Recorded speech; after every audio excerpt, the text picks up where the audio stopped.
I just don't get it. I just don't get it. Oh God, I just don't get it.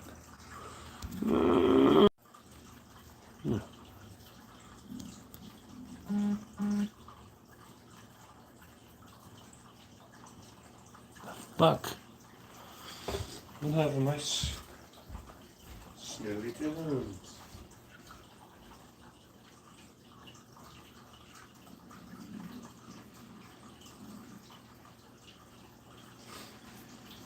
When I say I just don't get it. I just don't fucking get it.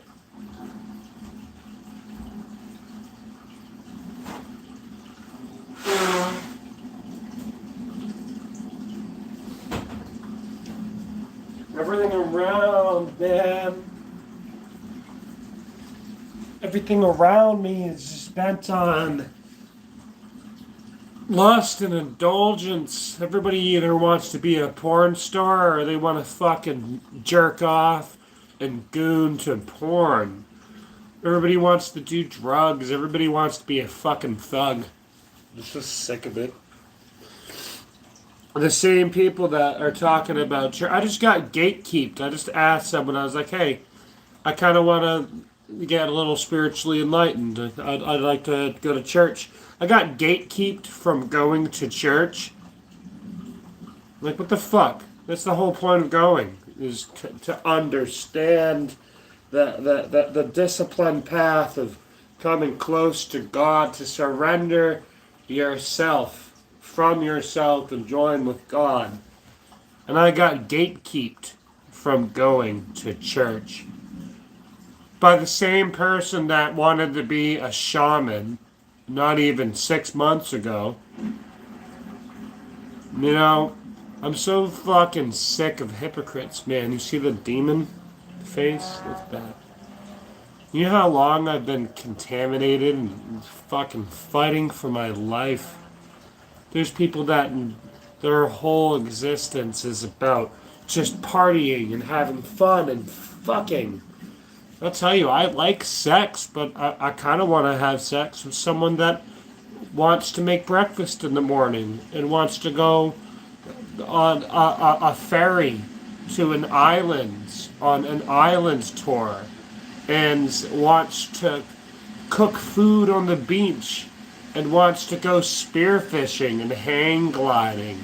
And, I kind of want to have sex with someone that wants to get a dog and have kids. I kind of want to have sex with someone that wants to look at houses with me in the future. I don't want to just have meaningless sex. I don't want to just... But it's like everything is just so drawn to the assumptions of living a filthy lifestyle. I can't even talk to my female tattoo artist that I've known since 2011 and say, hey, you know how I've bought clothing from you and art from you because I like your art style? Well, I want to give you money so you can tattoo a tattoo that I want on my right arm and do the same kind of concept on the left arm, but mirror it and do like kind of like a dark and a light because I got the dark and I got the light going on. I kind of want to just be able to tell, a tattoo artist, girl or guy, hey, I want to give you money so I can get a tattoo because I like your art style, and have them say, okay, and not make them have it weird. This is the same person that was making fucking post after post about wanting to get fucked on Halloween, and I just wanted to get a tattoo. They made it creepy on their own fucking head. Why can't I just give someone money? Why can't I just ask someone, hey, bring me to church? Why is the whole fucking world so backwards thinking that they have to think so critical of everyone else besides themselves? They hold themselves to the God complex. And they hold themselves to such a fucking God complex. But they're not Christ-like.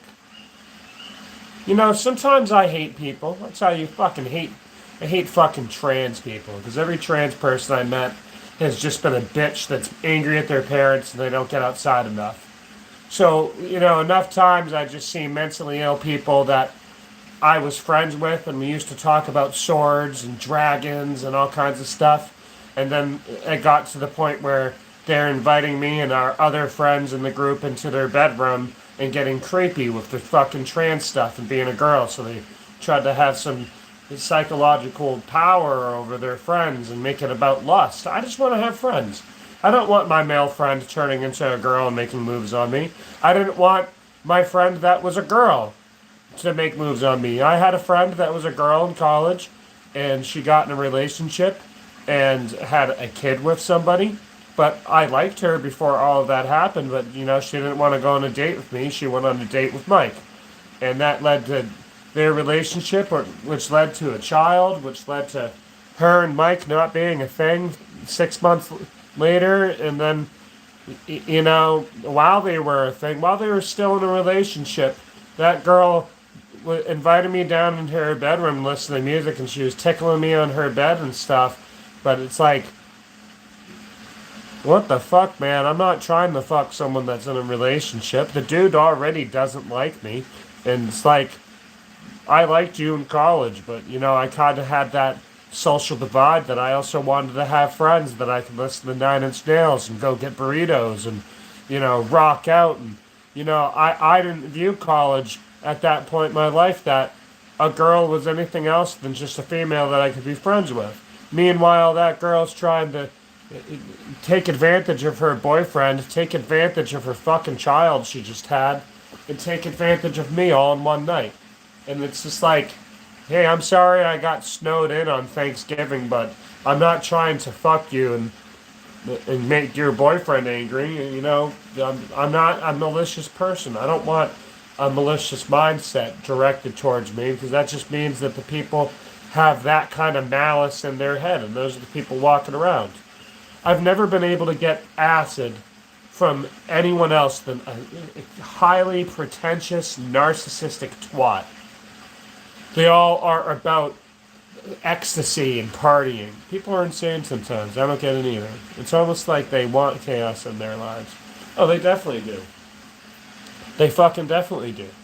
I try to level with people. I try to level with them. I'm like, it's not that I'm a people pleaser. I like being in a happy world, and I like making people happy. But I'm not a people pleaser.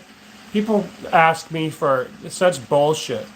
My brother said, if you're not going to play your bass guitar, I want it. And I'm like, all right, give me the fucking $650 for that, and the $129 for my amp, and the $17.99 for my strap, and then you're good. That's everything I put into it. My brother doesn't understand that I don't want to play the bass guitar because my brain's fucked. My brain's fucked up. I got that bass guitar in there. I don't have the tuner and the direct input. It's not autistically set up for me to groove and get into my music lab theory with it. It's a 5-string guitar that's a B, E, A, D, G setup. And it's like, whoa, but I can't keep it tuned. I don't trust a neck tuner. I don't trust a phone tuning app. Why the fuck do I need microtransaction to use a tuner? That's bullshit. I have to pay $199 a month to tune a guitar with my phone. And it still needs to be absolutely quiet for me to get a perfect tone. So I have to pay money for basically just the same quality that I would get out of a neck tuner. I want a tuner that I can plug directly into the amp that can get a perfect reading. Because I'm like a psycho. I want it to be perfectly where it needs to be while I'm tuning it. I don't want to just guess with a neck tuner. I need to have the direct input and an interface, because I want to experiment and play around with things. I don't really need to sit there. My brother's sending me all the songs he wants me to learn for him. You got to learn Symphony of Destruction, all this other stuff. I love my brother, and him and I had the same music taste for the most part. But he wants me to, he says he's only going to bring me to church if I play music and listen to all of his opinions of what life, works in life, how to be close to God. I got to do the things he wants for me to be close to God. It's like my brother's a Catholic going to a non denominational church, not living any of the Catholic lifestyle, and basically at that point is becoming a middleman to the Pope, who's already a middleman to God. And it's like, I can understand, Catholics. Catholics are well renowned, they were very on the foot of not having child sacrifice and not having the world be painted with ritualistic evil. And then it's like, oh, people always want to argue, well, the Catholic priest molest kids. And I'm like, yeah, 2% of Catholic priests molest kids. I don't want to get into Judaism fucking being pedophiles and Muslim being pedophiles. I don't want to get about Trump being a pedophile and a fag, because you can say Obama's a pedophile and a fag, and say Michelle Obama's a pedophile and a fag, and you can say Kamala Harris has a fucking juicy, sexy ass, and she looks good in a bikini, but you can also say that she fucking sucks at being a president. You can say that she knows nothing about politics, and the fact she had to pander her voice to wherever she was going in to fit in with the natural dialect of the area so she could get votes. You can see that as a little pathetic, but it's like, the whole world is fake, and that's what I'm angry about. The whole world is fake. I understand God and I understand the devil. I want to go to church because I want to be around people that want to be around enlightenment, positivity. I don't want to be around any more people that are satanic and any more people that are fucking Egyptians or spiritualists, because all the spiritualists I meet are fucking phony, narcissistic people that are self-serving. They steal from drug dealers, they steal from each other, they fucking suck. They try to build their whole life off of helping people for a profit. So I hate spiritualists. Satanists are fucking pathetic, because Satanists don't even know what they fucking are these days. You got spiritual Satanists. Spiritual Satanism is literally a coined phrase brought up through actual Satanism just to mock Christianity. Spiritual Satanism doesn't fucking exist. It's just what a bunch of pedophiles made to make sound nice, and they put it in a book with a few things that sounded nice. Let's say that God says not to turn the other cheek and be a pussy. God says, turn the other cheek while you're rolling into a pile driver punch into the enemy.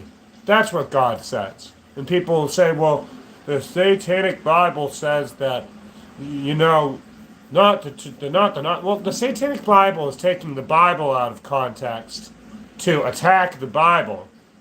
It's nitpicking the Bible is turn the other cheek to sound like it's better by saying destroy your enemies.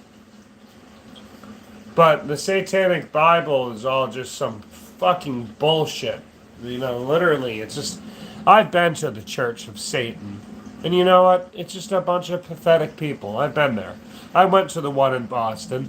Every single person that I know is a Satanist, is just some fucking e-girl that doesn't want to go on that she's a whore, and she's dating some fucking dog dude that she fucking cheats on and walks all over. And then it's like you either got people, goth girls, and that are in this satanic open relationship, or there's goth girls and a satanic ideology, and they just cheat on their dude and they just treat him like a dog. But it's like, I've never met an actual Satanist or an actual fucking anything that makes sense. It just seems like people, it's kind of like the trans thing, it's kind of like the trans thing and the LGBTQVIA+. When I was in middle school and people were talking about LGBT, I didn't fucking understand what it meant to be a fag or be a lesbian, because I cared about climbing through the trees and seeing how high I could go on the swing, and riding my bicycle and riding my skateboard and making YouTube videos. I didn't care about gay people and lesbians and the politics surrounding them, you know? I find it strange that my teachers were trying, one, to promote Christianity and one, trying to promote Judaism. They shouldn't have done that at all. I shouldn't have had any religion pandered to me as a child, but as a child I was forced to watch the 9/11 bombing, and then I was also forced to sit on rugs and understand Judaism and understand the Muslim prophecy. For what fucking reason does a fourth grader need to understand Muslim prayer is Judist prayer? Why would I need to know that? That was when I was in fourth grade. I got my school perfectly. I started school in 2000, and then I finished school in 2013 because I was held back because I was an asshole. And that's it. It's technically 2012. I was held back. I would have finished 2012, but I started in 2000. You know, the whole turnover is the next generation of me in school. That, you know, when I was in second grade, it was 2001 going into 2002. And then when I was in third grade, it was 2002 going to 2003. And I felt like I had the perfect upbringing. I was born at the perfect time in life to not really care too much about cell phones and my image. There was a time when I had a bunch of people, when I was very alternative, and I used to have so many people I didn't know and never talked to me on social media. I had a whole thousands of people on my Facebook, and then I ethically cleansed everybody from my Facebook that I didn't talk to. And then people would message me like, why did you delete me? I'm like, you never fucking talk to me, man. I don't even fucking know who you are. You added me because I'm outspoken and I'm a very self-performing character in the world. You added me because I'm alternative looking, but you have not asked me anything. And these girls and these guys just added me because I was alternative and they were alternative. So then I brought all the alternative inside, man. No offense to them. No offense to them. Innocent is all that matters. Well, you know, that's what I'm looking at. That's what I'm looking at. You know, the older you get to the fundamental roots of the original church, that's what I want to know. I want to know what Jesus was talking about with his disciples and how they lived life. I don't want to have some dude speak into a box for me and tell me what God says. There's been times I've been close to God, plenty through my life. But there's also times where I've been so close to the devil. While he's not tortured me, he's tortured everyone else around me. He fucking pulls their strings. The last girl I was talking with was infatuated with the idea of being a whore and being a fucking lying bitch and being an emotionally manipulative, pity-seeking fucking loser. No strength behind her, no fucking purpose. Her whole thing was just, I mean, yes, she was great in her own ways, but it was all about your whole personality is that you're sexy. You can't do anything. You make 3 meals on cycle, because that's all you can do, and you support pedophiles and racists. Pedophiles, rapists, and fucking warmongers. And, like, you don't understand, I have all the right to get frustrated with you. We're playing video games and just getting snagged on the wall, dying the same way to the boss over and over again. And I need to talk shit about people. I need to talk shit about the world. So I'm going to talk shit about my fucking stupid love interest. Because My survival instinct as a human is never to get pinned against a wall and just have someone hit me repeatedly. That's how you die in every single situation. You lose in the fight is when someone pushes you against a wall. It's predatory. They push you against a wall and back you into it so you have nowhere to go. So you can just get. You gotta always advance onward and move around like a ninja. And I'm sitting there having this fucking bitch die to the boss the same way. And I tell her, I say, listen, can you try actually playing well? And she starts crying. Like, I'm not being that fucking mean. Don't die the same stupid way. We have so long to backtrack. Why are you not healing? You have the ability to heal. Don't not. You're not supposed to not heal when you have a sliver of health and just sit there and let the boss kill you. I'm in your fucking world. I'm trying to help you and you're just being stupid. Fuck. It's like when I tried playing Elden Ring with my friend Carter, and I was like, when an enemy attacks, you should move out of the way or hold up your shield. It's L1. You just gotta hold it down. And it's like you can't grasp that. It tells you the whole tutorial of all the controls in the beginning of the game, man. You could have epic fucking story, I didn't play Elden Ring with one of my friends. I didn't play with one of them. I played it with Christopher, my original From Software squad, my team that played 1, 2, 3, remaster, Bloodborne. I played with Brody. Now these are the people. These are the OG From Software people that I've played From Software games since 2010. And I played with Brody once and we fought Renala. And that was it. And then I played with my buddy William Hample from middle school, elementary, and he lost his shit because he couldn't win. He was showing off that he had the golden halberd and he was showing off how great he was with it, and he just kept dying to bats and fucking demi-humans, and then he just like someone I was friends with, his mic just turns off, and he just rage quit, and I never talked to him again. He rage quit and I never talked to him again. He was just all about being really good. Like, why do you care about having the prisoner's mask on, man? You're not even running an arcane build. It's cool that you have 5 more arcane, but you're not bleeding. So there's no point you can't apply poison or sleep or blood. So there's no fucking point to run with arcane equipment just because it looks cool. And you can dual wield your halberd and still block with it. You're just tanking hits and then dying and getting frustrated over and over again. You have to keep summoning me. Like, don't play like a bitch and then lose. So I'm playing with this girl. That I'm trying to have a romantic, back and forth with, an agreement, a mutualism and trust and connection.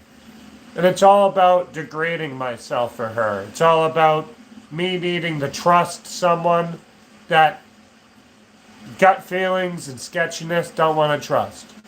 This person that wants me to feel so terrible about who I am as a person, they're afraid to do anything.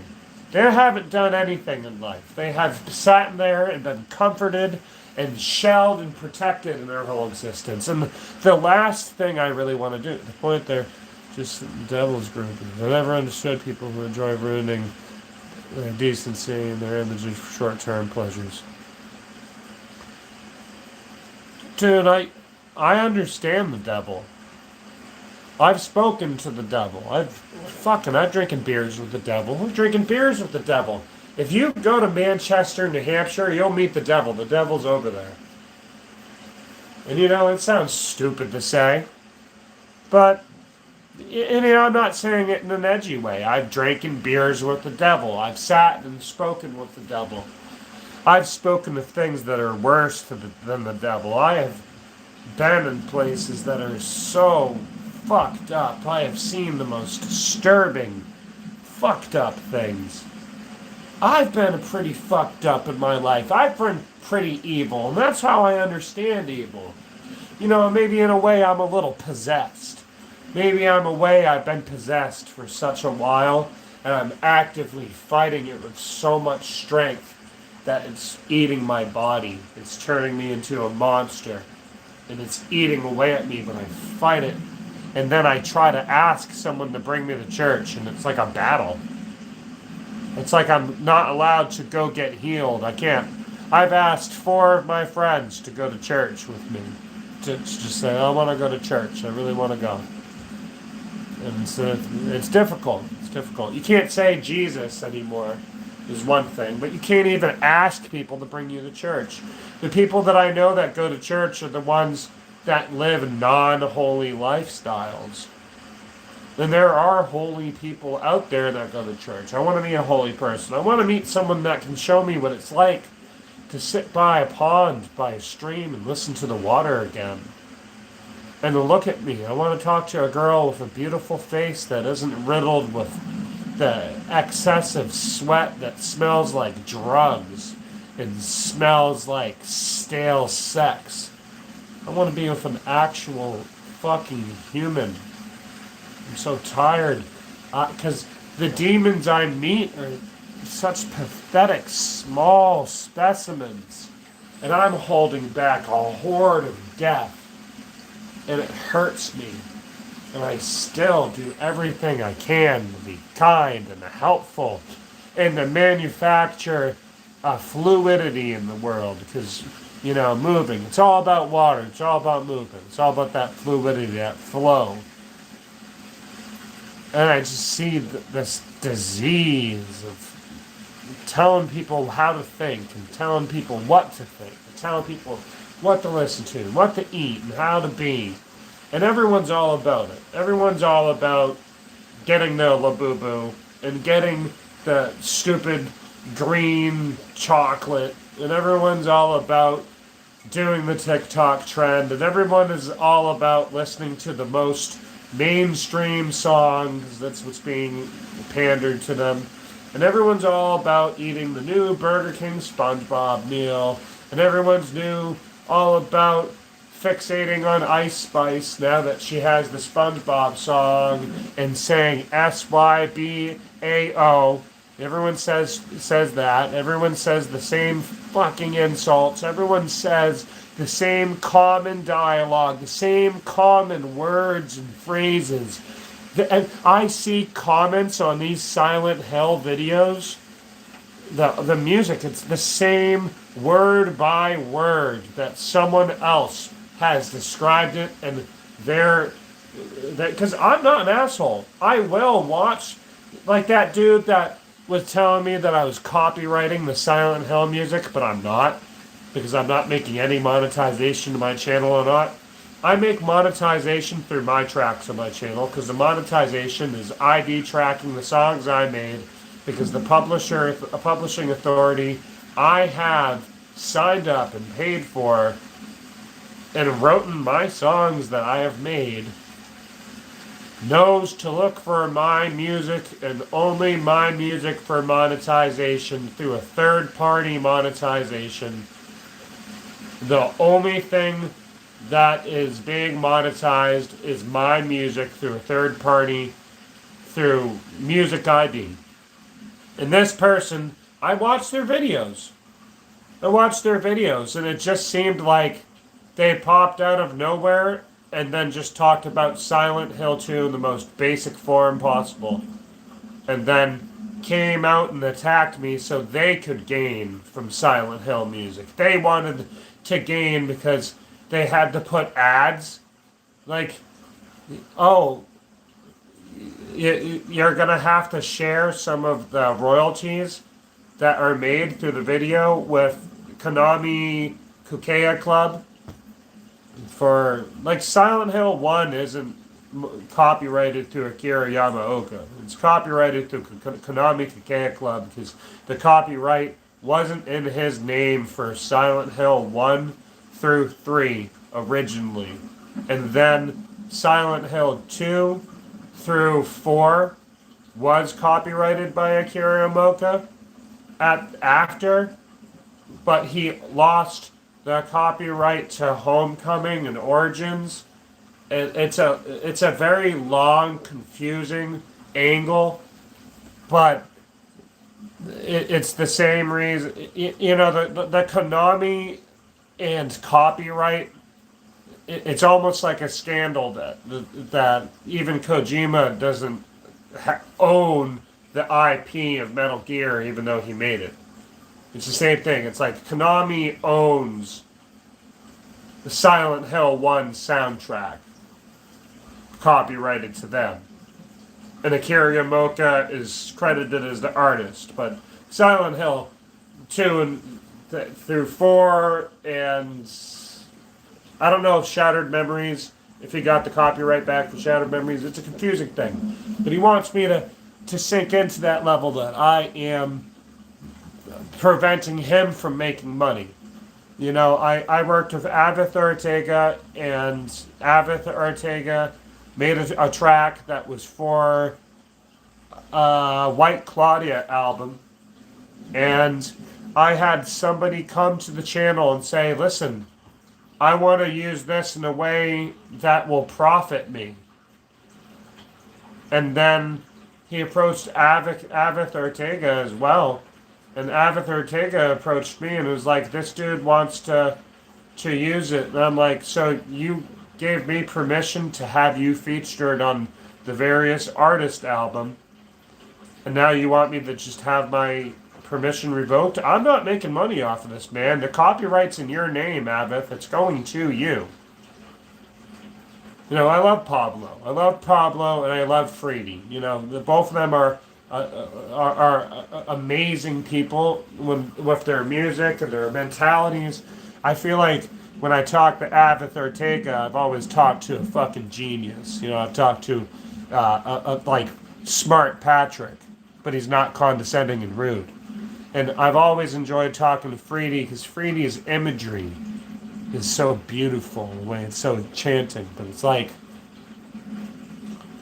I have this fucking YouTuber come out of nowhere because he wants to have it featured basically in a playlist, and he doesn't want it to have the Silent Hill Revival Inc.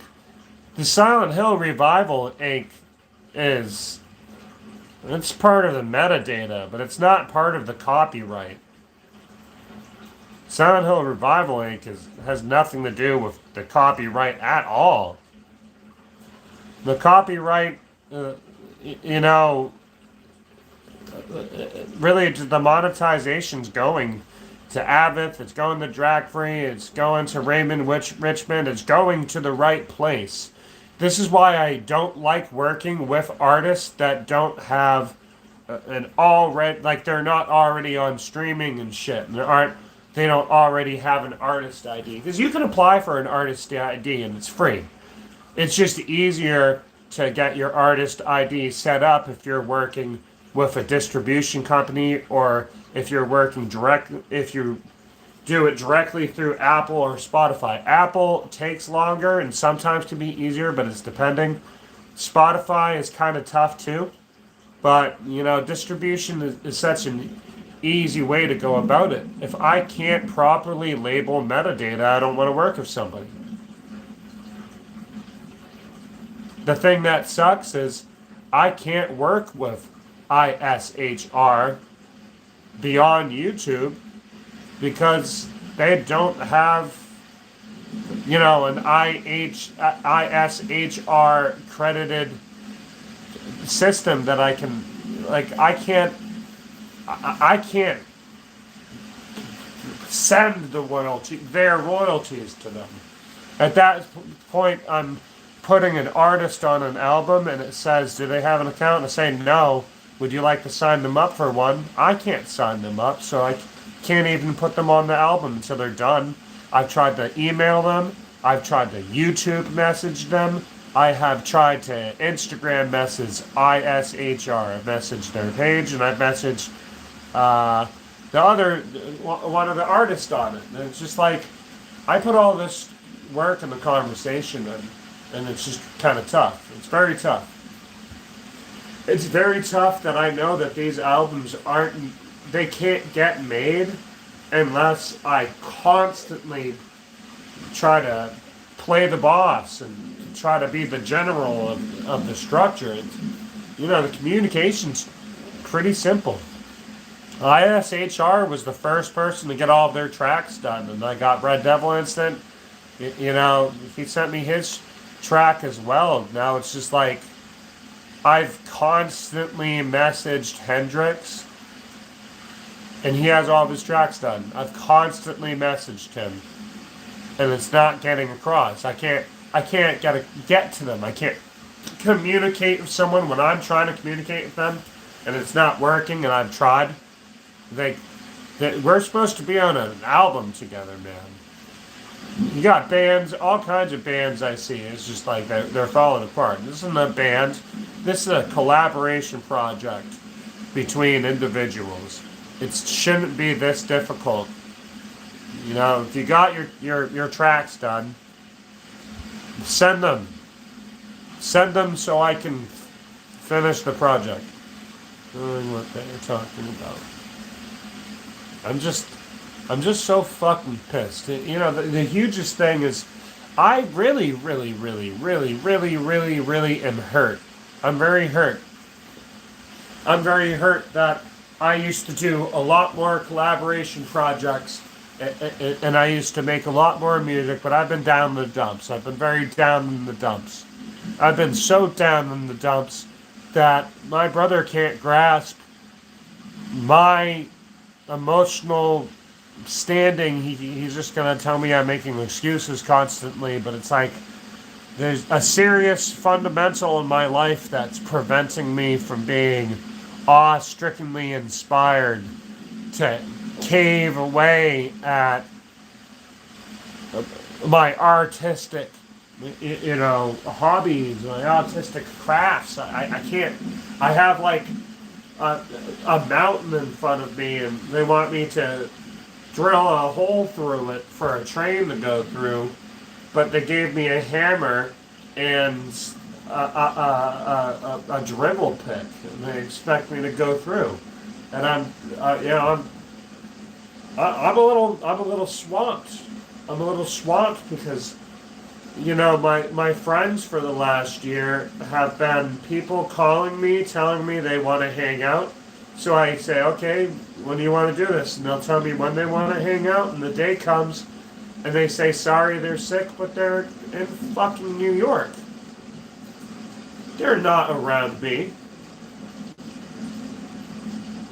They lie. Why do you have to fucking tell me you want to hang out, man, and then lie? Why are you a person of God, but you lie? Why do you have to... Like, dude, I just want to hang out with people. I just want to have friends. I don't want my friends to be about lying and trying to take advantage of me. It's not that I'm a people-pleasing, gullible person. When I hang out with someone and it's fine, it is what it is. But when I hang out with someone and I can say they want to fucking take advantage of me because they think that I'm some fucking retard that's gullible and is a people pleaser, it hits me immediately. It hits me immediately, and it leaves me disheartened that there's more fake people on the planet. I don't want to hang out with a girl that wants to just fuck me and use me as another number in their totem. I have a 19 body count, and I hate myself for that because I don't have a healthy body count that consists of me being with someone long enough to still be with them right now. It's consistent of feeling like a whore and feeling like someone just wants to do drugs and just wants to fuck. I feel like a euphoria outlet to people. I don't want to feel like that. I don't want to have friends that are phony. I don't want to have love that's phony. I don't want to be in phony situations. I don't want to be with a girl that is afraid of the world but is willing to support pedophiles and rapists. It kind of makes me feel like she was raped. It kind of makes me feel like, her whole idea of sexualization is more of a carnal, fleshy touch than it is an emotional embrace. The resonation of two electrical fields coming in touch with someone. Maybe it's corny. Maybe it's a little gay of me to think that I'll touch the perfect girl of my dreams and there'll be an actual spark when we touch that vitalizes each other's bodies, and we can sit there and fathom conversation so deep with each other, and we can be in nature together, and we can cook together and dance together. Maybe I'm a cornball for wanting that instead of wanting what seems like a fucking porn episode of someone every fucking time I see them. Maybe it's not all about looking sexy in skimpy outfits, the guy or the girl, skimpy outfits on either of them, and just doing drugs and being pretentious and acting like you're better than everyone and talking down to people and make everything about your sexual appearance having control and power over someone. I've watched so many married men and so many people in relationships get drained of all their life and then get thrown away and cheated on. It's like, I don't hate women. I hate the modern world and what it's done to people. It's made every girl that I know a fucking whore, and it's made every guy that I know a fucking thug. I don't like it. I don't like the modern world. I don't like talking to people that have to act like they're gangsters. I don't want to talk to the girls that are talking like they're from the projects. I understand the human body and the human mind. And as soon as you make it an identity for people, that becomes a problem. You come down to stereotyping and being racist, and you say that all black people have to live in the projects and they all have to be some sort of gangster and thug that's coming from a poor family. No.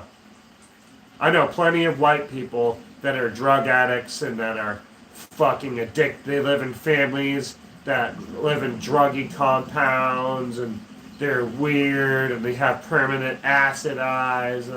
I know plenty of people that just fucking suck.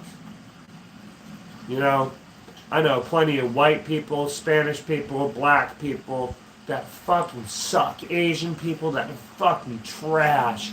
Indian people that are garbage. Their whole thing is about doing drugs and feeling euphoric and lying and loving themselves and being unfair to the world and lying. I know people of every color and every race, every religion that suck. But I know plenty of them that are good. And the problem is not that I think the world truly sucks. The problem is that more people are going to the side that sucks. And it isn't a political side. It's a thought process. It's a way of life. You can be a liberal or you can be a Republican. It doesn't matter. If you keep it to yourself and your motive behind your political party is to invest in the political reasons which would help benefit the world and not benefit your pockets or other people's pockets. If it's about making the world a better place, it doesn't matter if it's a Republican conservative view about cleaning up the streets and reinforcing that the law of keep all religions safe in our country, all of them should be kept from extremism. The conservatives are not doing conservative things, and the Democrats are not doing Democrat things these days. The Democratic view is supposed to help out the environment. It's supposed to help out the people that benefit from the world being healthy. The Republican view is supposed to help out the infrastructure. It's capitalism and corporatism are different. They don't know how to differentiate anything because everything's becoming perverted, just like the Bible had to be changed 12 times to fit the narrative and to make people scared so they'll work more. The Bible used to just to tell a truth that made way more sense than every other religious doctrine. But people couldn't grasp that because the religions that opposed Christianity at the time, when Christianity was helping fund the sciences, and like you can say, well, everything's corrupt now and science is used to make viruses and do Resident Evil shit. And I'm like, that might be true. That is true, but all of the churches and hospitals and colleges were originally developed by the church. And it wasn't always about priests being pedophiles that molested little boys. It used to just be going to church to learn the word. It's the same thing with politics. There's a bunch of corrupt people in politics, and there's a bunch of corrupt people in religion. Judaism is not followed in the terms of what Judaism is. It's following a pre-Old Testament form of Judaism that's barbaric. The modern-day Judists are telling black people that they are the original Jews, but there's been many different black people back then. There wasn't always a religious view of black people being connected to the Canaanites, but the Canaanites are what the modern Judists are connecting black people to. There were other black people than just the people of Canaan and Cush. I mean, Canaan and Cush are so close. They're literally neighbors, but there are other black people than just those two areas. And, find it very strange that the modern day Judaist, the Zionists, are telling black people that they were the original fucking child sacrificers. They could have said that black people that came from any of the other countries that they came from at that or areas of the continent. Countries really didn't exist that much back then, but there was plenty of spots in the world that they were than just Canaan, but the modern Zionists are telling black people that they only came from there. It is worse. It's not a peak. It's not getting there. It's like saying that they're fueling racism by telling black people that they were barbaric child sacrificers and cannibals. Why is it that I can't watch Paramount Plus without seeing a bunch of fucking propaganda? I don't think that this black dude on the commercial is Jewish just because you put him there and because your modern agenda is to push that black people are Jewish because they were Canaanites. The Canaanites and the ancient Judists were at war against each other. That's how deep you really got to get. They worship similar gods, but Moloch and Baal are basically the same thing, but they're different. They're kind of different. They're different religions, and they're basically saying you were the original Jews, but they're not. They're also saying you were one of our enemy tribes that we were fighting against that worshipped a different incantation of child sacrificing god of storms that we worshipped. And that's how deep it is. That's how deep it really is that it's so fucking racist that you have to just accept it. You have to accept this new Cynthia Ariana Grande bullshit. Ariana Grande is drugged out of her mind. She's on all kinds of drugs, and she's saying she wasn't for 6 years. But if you notice, her bone density has gone down more and more because stimulants destroy your bone density. And she's on a shit ton of stimulants. She's doing drugs, and she's basically getting fucking mind fucked by that disgusting fucking satanic liberal. I have no problem with black people. I have a problem with bad people. And that Cynthia lady from the Wicked movie is just a bad person. You know? She's not a good person. Ariana Grande may not be the best person either, but that Cynthia lady is way worse than her. Why do you have to make such challenging authority to God and bash Christianity constantly? You know? What's your whole thing about trying to drug someone into being your lesbian toy? It's so fucking weird that everyone in Hollywood is just a rapist. Everyone in Hollywood is just a fucking creepy child eating. And not child sexing, but child eating. It's like they say, hey, Alex Jones would talk about them eating a child. But the way that they eat a child is not the way that people are picturing it. It's darker. It's so much eviler. It's so much more fucked up. The way that they do it is like chaining something alive to a heated element. While it's being cooked alive, they eat it medium rare. And that's how sick the world is. They understand that.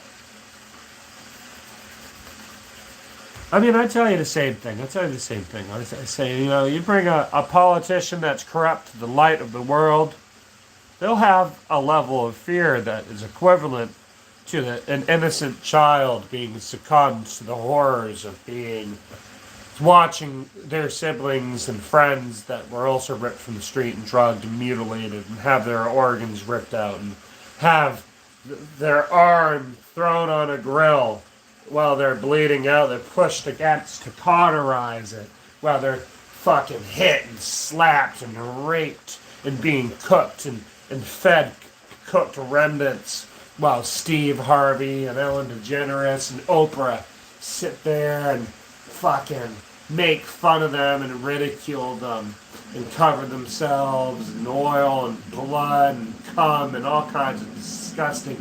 It's like a cesspool. The evil. You don't say that they'll drive you insane. Yeah, I'm fucking crazy. You don't say it'll drive you insane to see how evil the world is.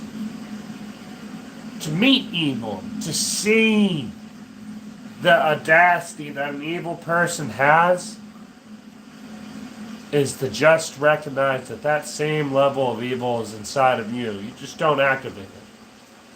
They're giving in to their evil. They're giving in to their sin. They're giving in to their way of feeding the world's evil, feeding the world destruction and death. They like gloom. They like evil and death. It makes them feel good when they have the control over somebody and they can manipulate that person. They can warp their whole fucking identity, their whole existence to be in their structure, their grid of thinking. To let them know that if they failed their grid of thinking, they're wrong. That's why it's like every fucking Instagram video you see is like or you're gay.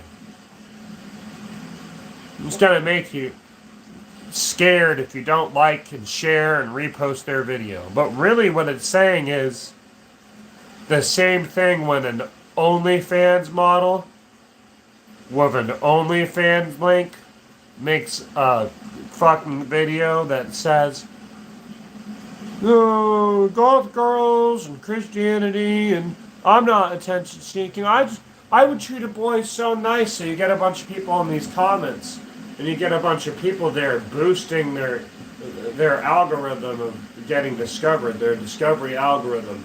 And it's just like, it's fake. Everything's fake. Everything's a skit. Everything's a disgusting ploy. The same people that are telling me they want to live the frivolous lifestyles of fucking everyone in sight, then they get in a relationship. They change their mind, even though they're telling me with complete confidence that they're choosing between them and another girl. They're still in that thing that all people do. Women and men do it. It's shitty. It's called dating. You're in a relationship or you're dating somebody. If you're dating somebody, you're not in a relationship with them. It's called courting. Dating and courting. They're the same thing. They're interchangeable terms. Being in a relationship is different because that's an established agreement. And a marriage is a complete cordial bond. It's an establishment of connection, where a relationship is just an establishment of trust. That's why people in relationships used to get promise rings and shit to symbolize that they were holding each other accountable and, their connection with one another. It's not that everything got casual, it's that everything got terrible. Everything got to McDonald's becoming... I tried to buy a chocolate bar today, and the chocolate bar is $3.18 for a chocolate bar. That was a fucking dollar. That was $1 4 years ago. And it's like, I want to see people actually eat the rich. I want to see people go out and do more Luigi Mangionis. I want to go with groups of people and pull off successful missions, successful operations. I call it operations. Fuck a mission. Mission's too small scale. I want an operation. I want to see people actually fight tyranny. I would have no problem fighting tyranny if I didn't accept the fact that it would be me. All my strong-suited people that are so fucking tough and outspoken, they wouldn't follow in foot. I had a friend have the voice actor of Goku tell him to voice act, and he didn't do it. The same friend that took photos of OnlyFans models at some fucking convention we were at and told me that he didn't want his wife to see them. And I'm like, well, why do it? Why even do it? Why put something into existence? Why structure something into the world if you're not authentic with who you are as a person? I don't want you assuming if I'm authentic or not. I'm autistic in the way that I view the world. And I just see a bunch of people in it. The people don't make up my world. The people live in the world with me. And there is a parasite inside of me that's connected to the universe. And that parasite sees. It uses me to see, and it helps me see through it as well. It's like a marionette that I'm pulling the strings, and I'm pulling the strings of myself. While I'm able to move through the world, I'm pulling the strings of my universe while I'm in the universe. I'm both the universe and me, but because I'm the universe, I'm everyone. But not everyone is me.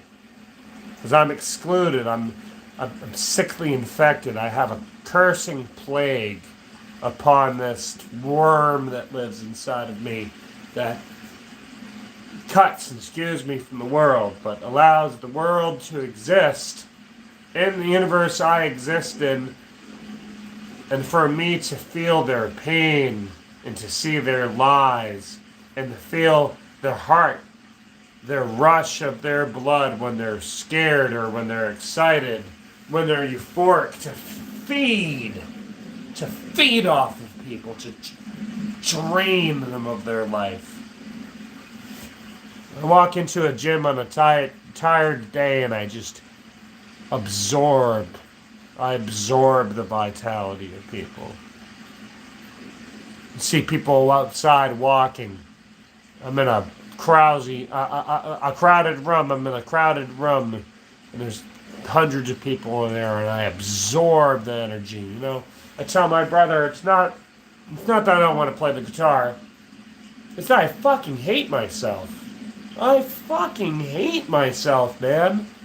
And before I really want to do anything that consists of me being able to do my musical hobbies, I want to be set up to do it.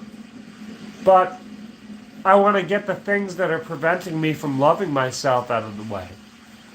Because I don't like myself in a way that allows me to feel like myself anymore.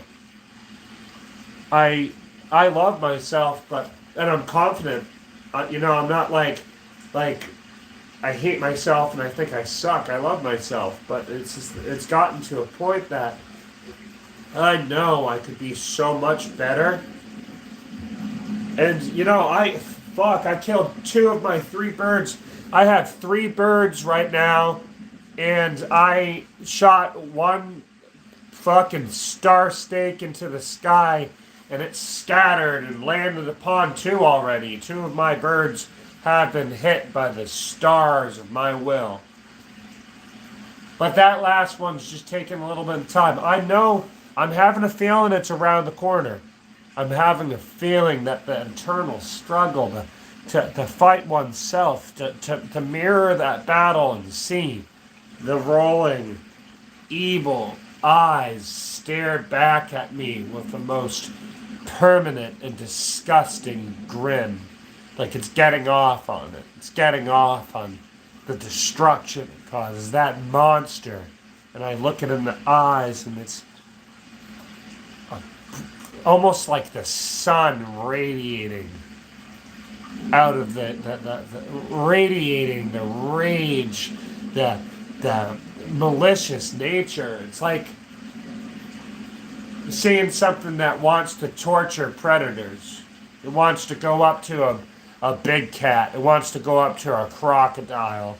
And it wants to scare it. It wants to scare predator beast. It wants to howl in the night. It wants to separate sternums and disembowel. It wants to feed on that. It wants to feed on that.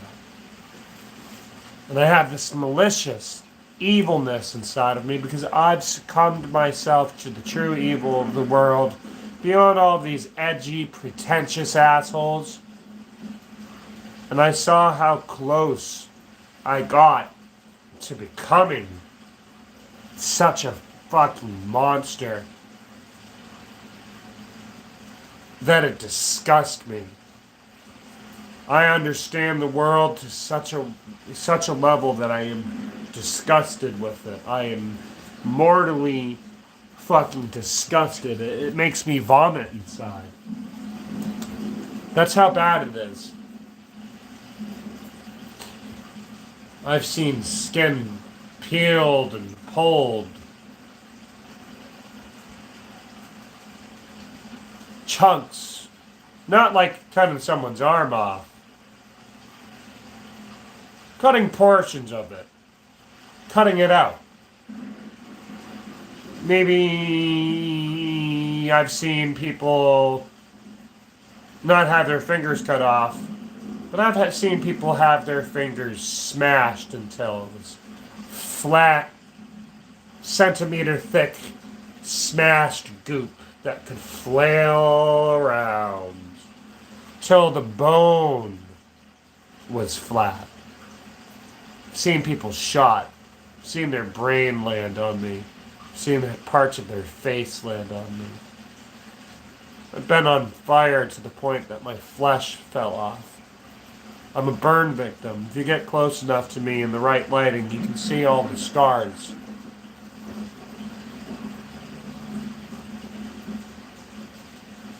I've been with people that have fucking actually killed themselves right in front of me. I've woken up to smell my roommates dead after overdosing or committing suicide. I found bloody children's clothing in the woods.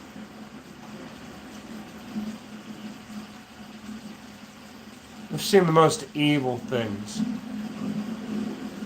I had my own mom try to make sexual advances on me because she was confused when my dad died. Invited me over to watch some fucking Halloween Netflix thing called Grotesquerie or some stupid satanic goy slop, sludge film bullshit. And my own mom tried to have sex with me.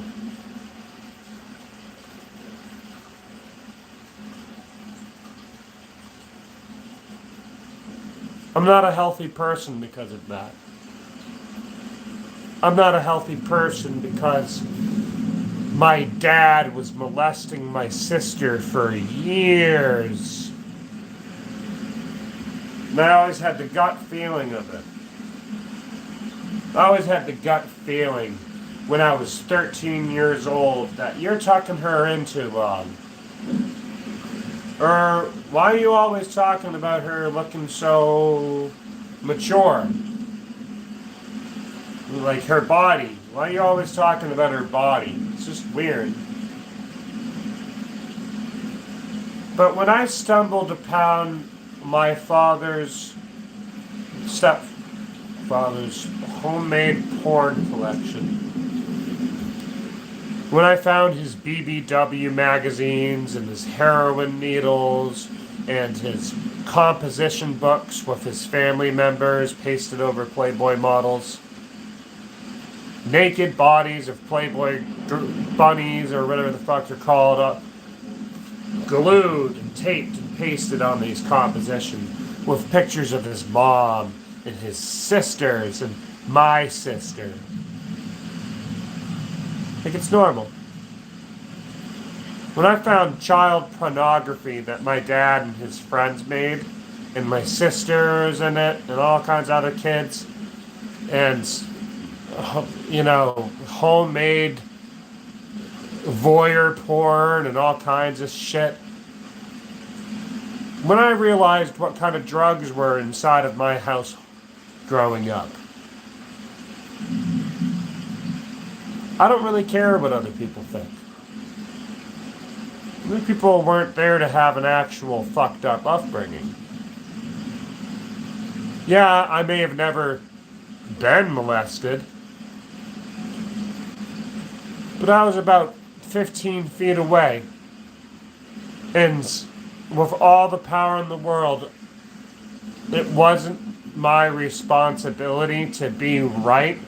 And as a 13-year-old walk into a room with just a hunch to see my dad molesting my sister and try to stop it. That's not the kind of existence I'm supposed to be brought in as a child. I'm not supposed to be worried about protecting my family from getting molested. No one is. We're just supposed to have parents.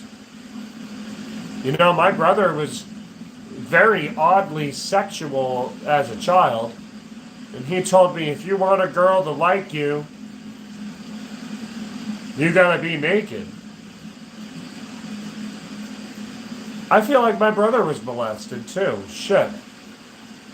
He told me that he had sex with our guidance counselor, but I don't know. I feel like my brother was touched or something. He's a little bit of a fairy boy in his own sense. I'm a monster. I'm a fucking demon. I have the flesh and the mind of someone that sits back and realizes that it's a power trope when it comes to conversations with so many people. They want to be in control of the conversation and the control of the information, and it will always lead to some weird argument. But, my brother's a very unique individual because he's kind of a pussy. His whole life has been trying to prove to everybody that he's so desirable and great. But when it comes time to use any of his great traits, he's like too scared to do anything about it. He can't show off his things unless it's a fixed environment. So it's the perfect place to encage his narcissistic tendencies. That my brother isn't truly a narcissist. He's just so arrogant and was so spoiled that he lives as almost a near narcissist, But it's like I grew up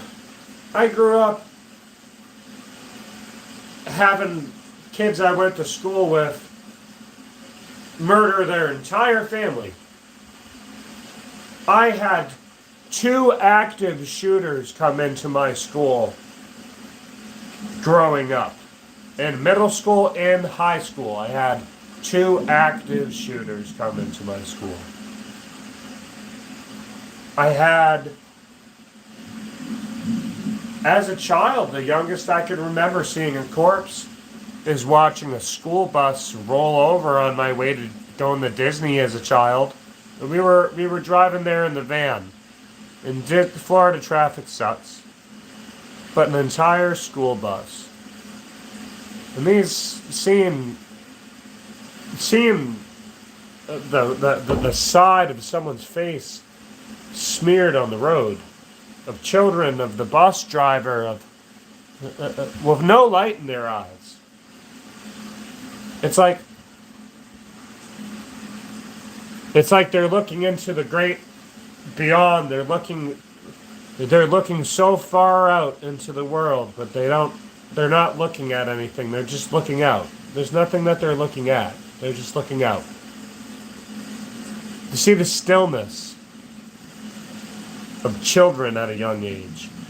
To see dead people just on the street. To find homeless people dead on the sidewalk a few months back.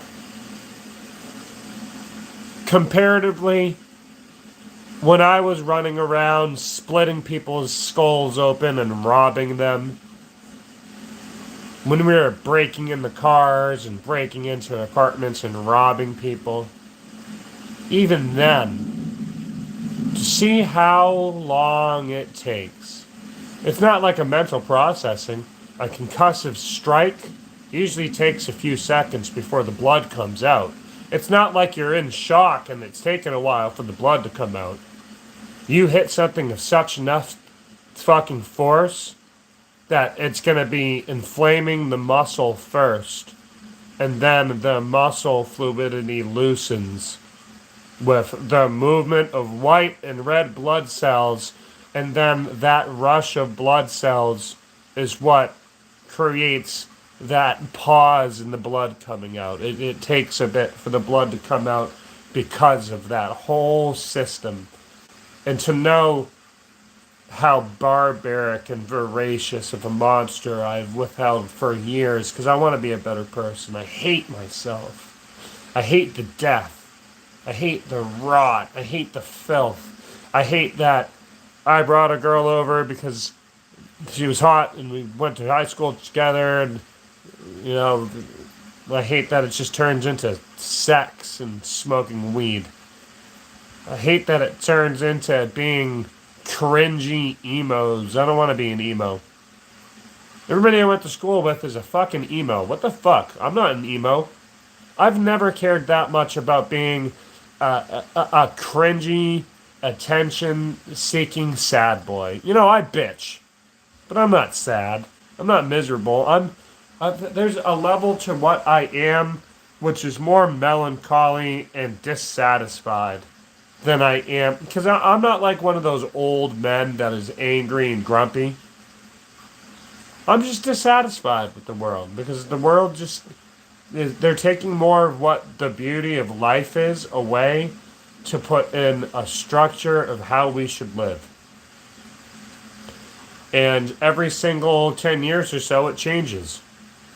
So we're constantly being fed a new lifestyle every 10 years and how we should live our lives. And it's just exhausting. It's exhausting. I don't want to be told what to do. I don't want to be told how I should be nice to people or not. Like the specific way. I'm not saying don't be nice to people. Obviously, you should be nice to people and considerate, but I don't want to be told how I should do it.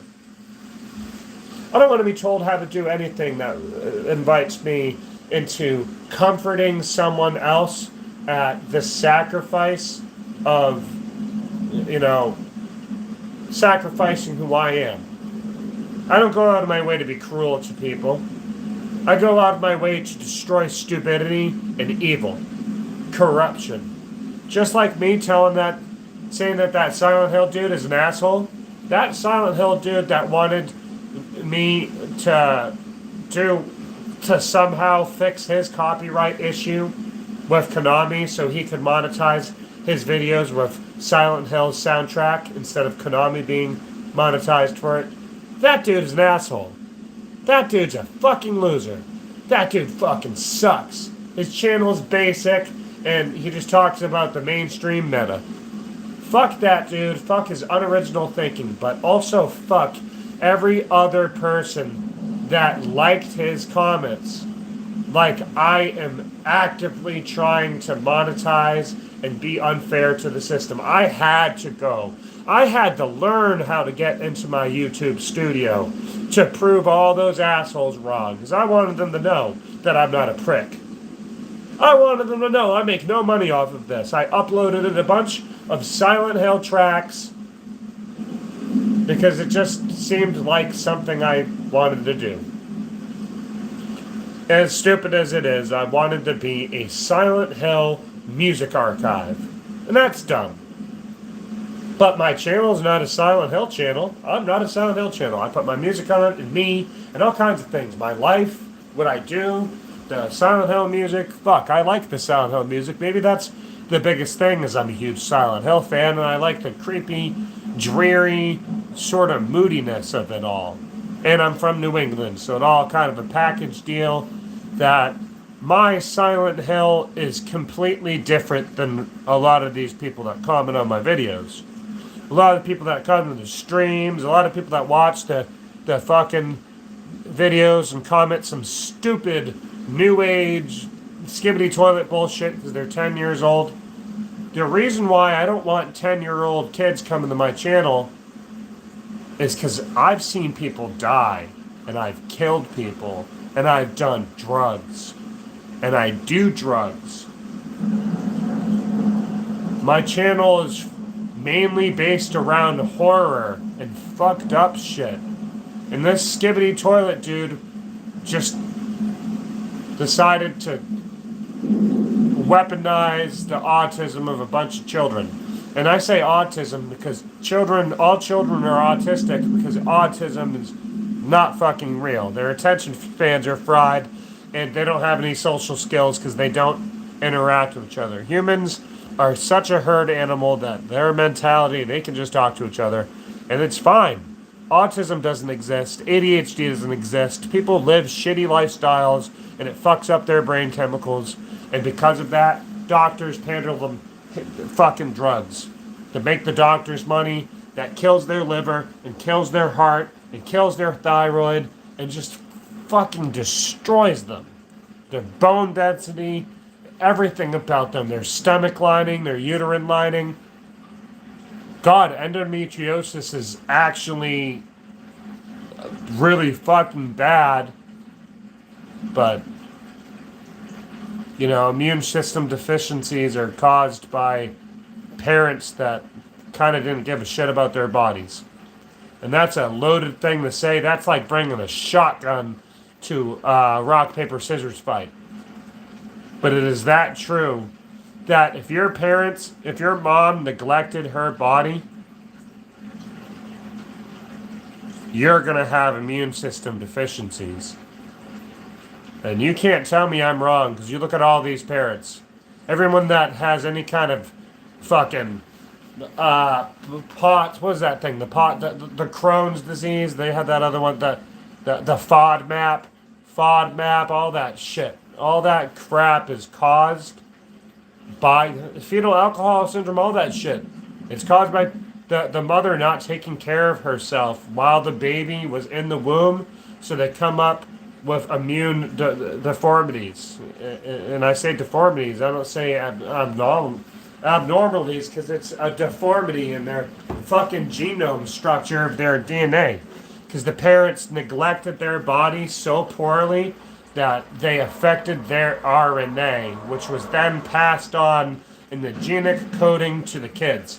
They disrupted the combining of haploid cells, the male and the female, and the production of a child. They disrupted how it was getting coded by fucking up their body. So they gave birth to a fucked up child that's weak. It comes down to it. I think abortion is okay if you're raped. If you're raped, if your dad's raping you, and you give birth to a child, rape. You should abortion should be free. Hell yeah. We don't want you to have, like, it's dangerous. That's a dangerous pregnancy right there. That is a extremely dangerous pregnancy. Rape isn't good. I don't think you taking a bunch of pills and drinking and getting sleazy with a dude at a Halloween party and then waiting 6 months. Like, dude, if it was that bad, you should have taken a Plan B pill. You could have waited. You didn't have to wait until you had a baby that was 3, 6 months old. If you're getting anything past 6 months, if you get anything past 4 or 5 months, you're a heartless asshole. Sorry. You're a heartless fucking person that you waited so long, knowing you're pregnant, waited long enough.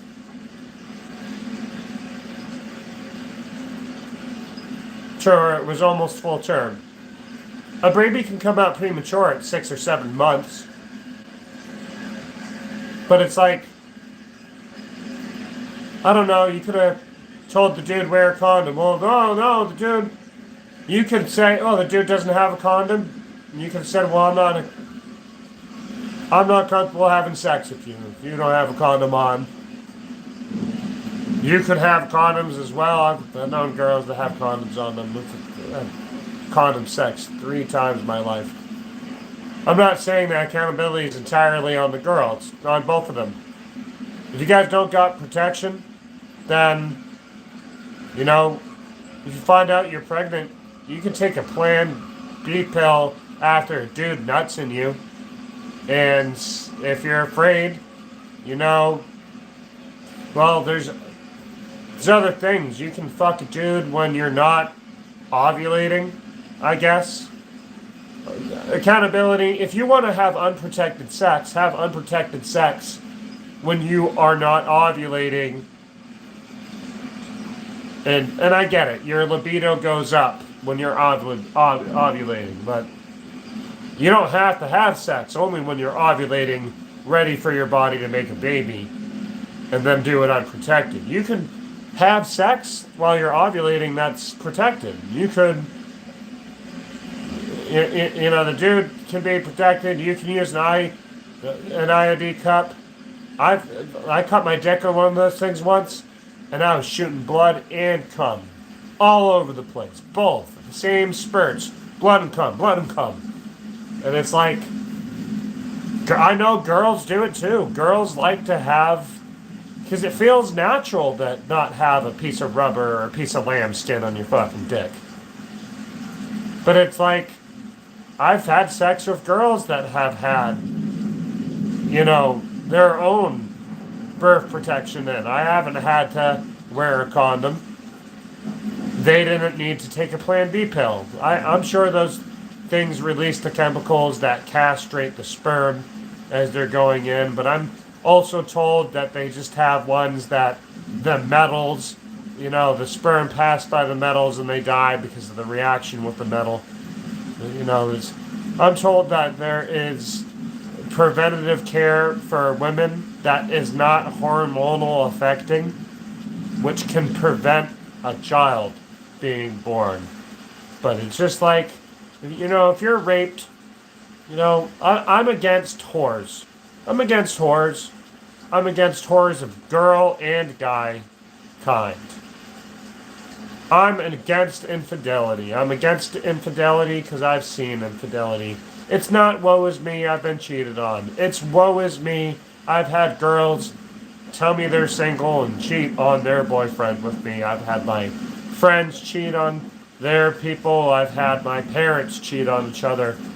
And it's dirty.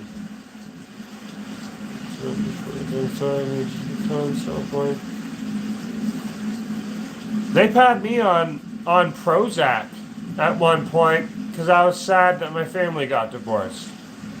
But I was just circumstantially depressed. I didn't need to bottle it up and paint over it with a substance,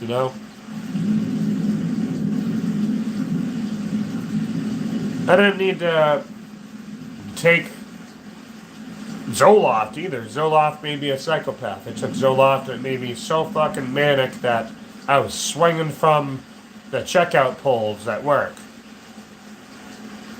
You know, I always understood racism and I always understood discrimination when it's actually happening and it's being offensive. Not just said, that's not cool. I can understand someone being.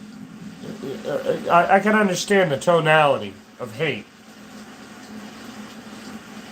I can understand the tonality of pretentiousness as well. And I kind of just want to exist in a world that feels right. One of my sisters was molested their whole childhood, and my other sister makes porn.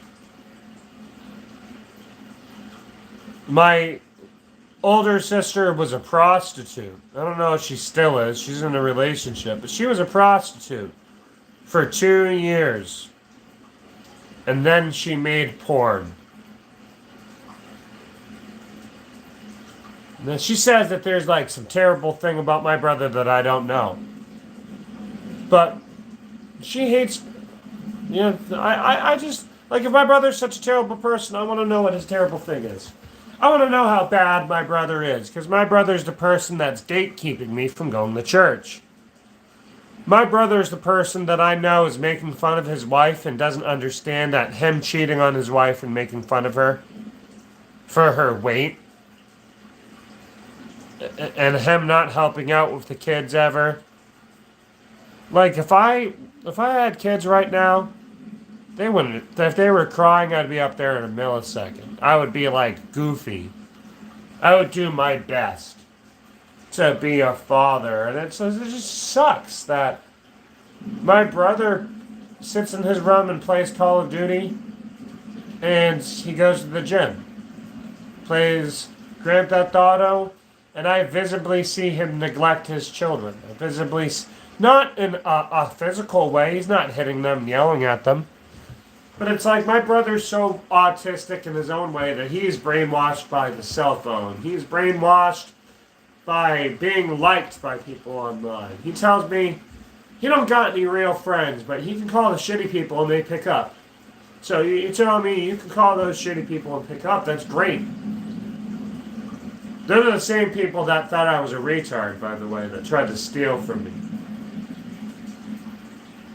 So it's like, you talk to the shittiest people you want, and you're satisfied with your life, shallow. You're satisfied with, you know, going to the gym and going to church and not being a family man and being always needing to be right and always needing to be in control of a situation. You're like, he was talking over me when I was talking, but when he was talking, I wasn't talking over him. So it's just, I don't understand. It's like there's a weak feminine vibe. Not like a feminine, weak. The key words is that weak feminine is, there's a dash in between because it's a conjunction statement. I'm not saying females are weak. I'm saying that weak females act that way. And my brother was acting like a femcel.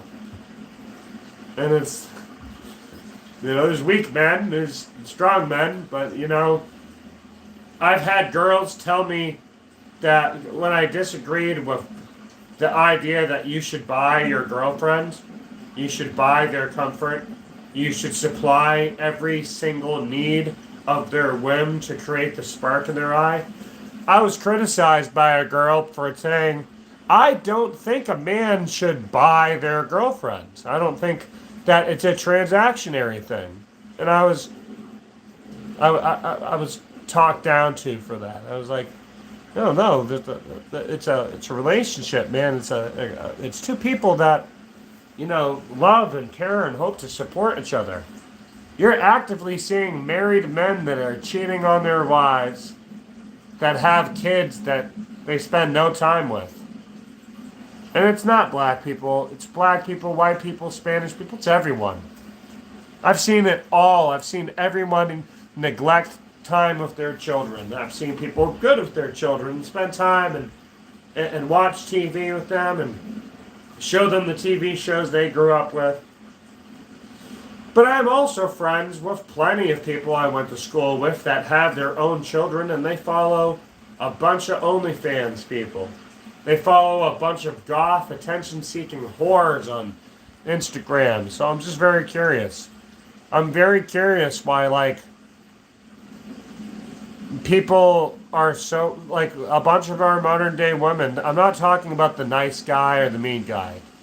Women are attracted to men that are so fucking terrible these days. I'm not some fucking incel because, I'm not that entirely about living the lifestyle of being the stupid, the hat, the fedora milady. I'm not one of those assholes, I toot my own horn and all that, and I love my own way. But I'm like the psychedelic furs. I love my own way. But I think a lot of women are just fucking stupid. I think a lot of men are fucking retarded too, but I think a lot of women these days are just fucking stupid. Why the fuck are you getting with a dude just because he has a cool car? That dude's still making payments on that car, and it's been 8 years. He's still making payments on it. He's broke all the time, and he spends all of his money on male jewelry with conch shells and shaped glass, sea glass, and sea stones. He's been every kind of shaman, every kind of gangster that's ever existed, every painted idea of someone that's everything, and you're still with the dude, and he's going out to the gym and telling you to do his laundry, and not pitching in on groceries, and not pitching in on bills, and not spending any time with you, and calling you fat, and saying that you're a disgusting, Negro-loving whore. Meanwhile, these are two white people, and it's like, you have kids that you don't talk to, you don't help change the diapers, you don't help do anything. But you're with the dude because you're afraid. The dude, you're afraid he's going to kill himself? And you fall into the category of women that some asshole says that he's going to kill himself. So then you just buy into his bullshit. My brother is gatekeeping me from church because he says that I don't have the discipline to go to church, but he threatens his wife with suicide if she'll leave his abusive ass. That doesn't sound very Christ-like to me. But he's gatekeeping me from going to church. My brother's afraid of being bisexual. He's so ashamed of it. My brother's a scared little boy. And I love my brother, but he's a scared, phony little man. I can't make a valid argument about my brother, because it's not about a valid argument. It's about me asking my brother to do something fun, and then it turns into him needing to teach me a lesson. The worst thing that I need to do is be lectured. I hate being lectured by people. I don't need to be lectured by somebody. Sometimes I just need to vent or talk. I don't need to have someone lecture me in something stupid. I definitely didn't need to be lectured by my grandmother on why it's my fault that my mom cheated on my stepdad. I didn't need to be lectured on that. I don't know how you can lecture someone on that, but I didn't think it was necessary for my mom being a whore. I need to be lectured about it. I'm not the bad person in that. My mom is. Why do I need to be taught a lesson to be silent and submit? I would rather scream and howl until I'm bleeding and coughing blood than submit to the existence that someone wants me to be painted to. Because I once had a fat, disgusting and mean teacher tell me, a teacher's aide, tell me in second grade that you should listen to other people's perspectives. But I was always taught, if it's fucking false, it's false. It ain't about feelings. I don't give a shit about someone's feelings. If it's a false statement, it's a false fucking statement. If it's a lie, it's a lie. And it's like, I'm not going to try to comfort myself so deeply that I have to make my identity a lie and live in an alternate universe. The fucking alternate reality that I'm part of is the same as this one. It's a dual reality. I live here and I live in a tangent system that's between two realities, two alternate universes, and it's constantly teetering off me dying from the inevitable cancer that causes me to cough up black and have me constantly have inflammation in my organs. Because I've made those trade-offs. I've traded my flesh. People have traded their soul, and I traded my body. I traded my flesh. It belongs to God, I suppose. But it's not like, I gave up my creation. And maybe that's the same thing as these other people. But they claim they gave their soul. And I understand how the soul works, and that there is only a soul, and it doesn't belong to anybody.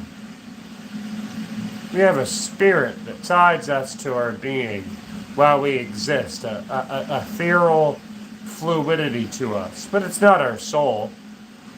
It's the energy that travels through all things in the hive mind of life. And I just happen to fuck up in such a unique way that it's kind of bouncing between two polar systems. Because I am so good at doing things wrong.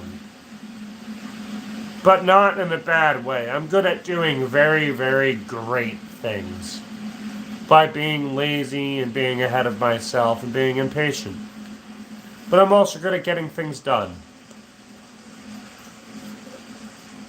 The fault in my stars is in the past I was not as attentive. In the past I was not as structured.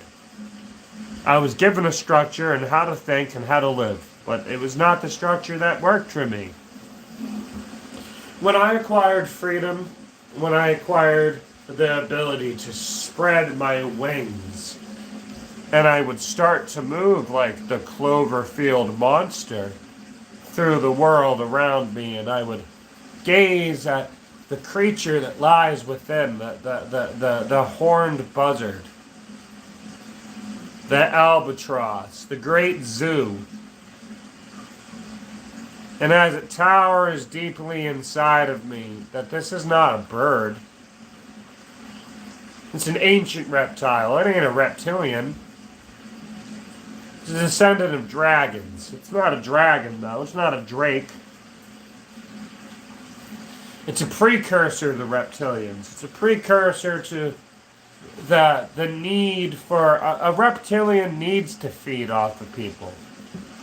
I feed off of people, but I can also create a food for people to feed off of. I'm like an energy vampire that has type AB blood. But spiritually, the type AB ether that I exude out of me for people to absorb and they get high off of. It's like a neurotoxin, and then I feed off of their happiness that I create. I'm not some person that feeds off of the happiness or frustrations of other people. I feed off of what I create and put into the world that other people feed. I'm a symbiotic parasite. Because the parasite that exists inside of me, the fucking bloody monster, that has such a disgusting fucking name. That creature that lives inside of me.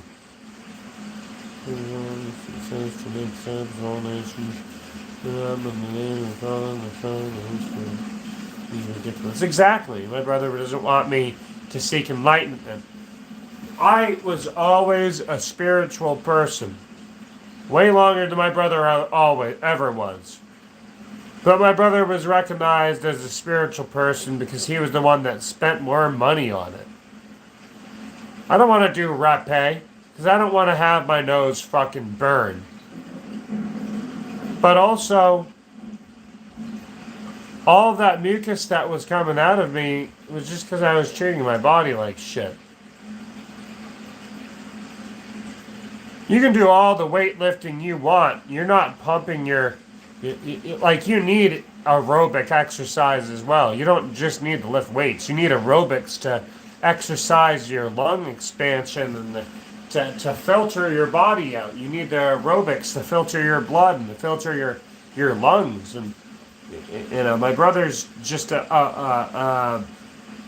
just needs to look so great because he feels threatened in life.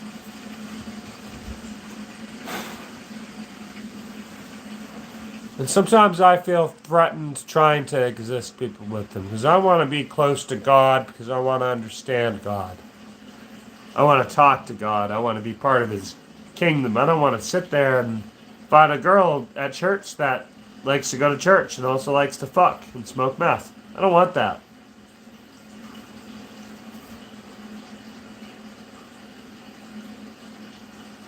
I feel like an omen. Hence Omen 1317, which I made the album 1317, Omen 1317, before I knew what Corinthians 1317 was. So, when I looked up Bible 1317 and I get the Corinthians and it's like, love. The whole idea of Ascension 2 that later turned into Omen 1317 was my spiritual finding of reflecting God's words in my head through the heavens, through hell and the heavens. He crashed upon me. The stars crashed upon me and spoke to me. And just the shocking connection of actually seeing hell and actually seeing demons and seeing them on this world today. The people that preached to me cheated on their wife. The people that preached to me lied. So I was given my knowledge of the Bible through the devil directly. He wasn't wrong. And at the same time, shown how many people will bend at the will, not of the devil. The devil doesn't want you to bend to his will. He wants to see if you will. That's where the power comes from. It's not about you're a soldier of the devil. It's that you're a pawn in his chess game. You mean nothing to him. His whole concept is if he can get in your head and make you do what he wants. It's not that he wants you on his side. He wants to see if you're weak. And if you are, he will use you like a vehicle.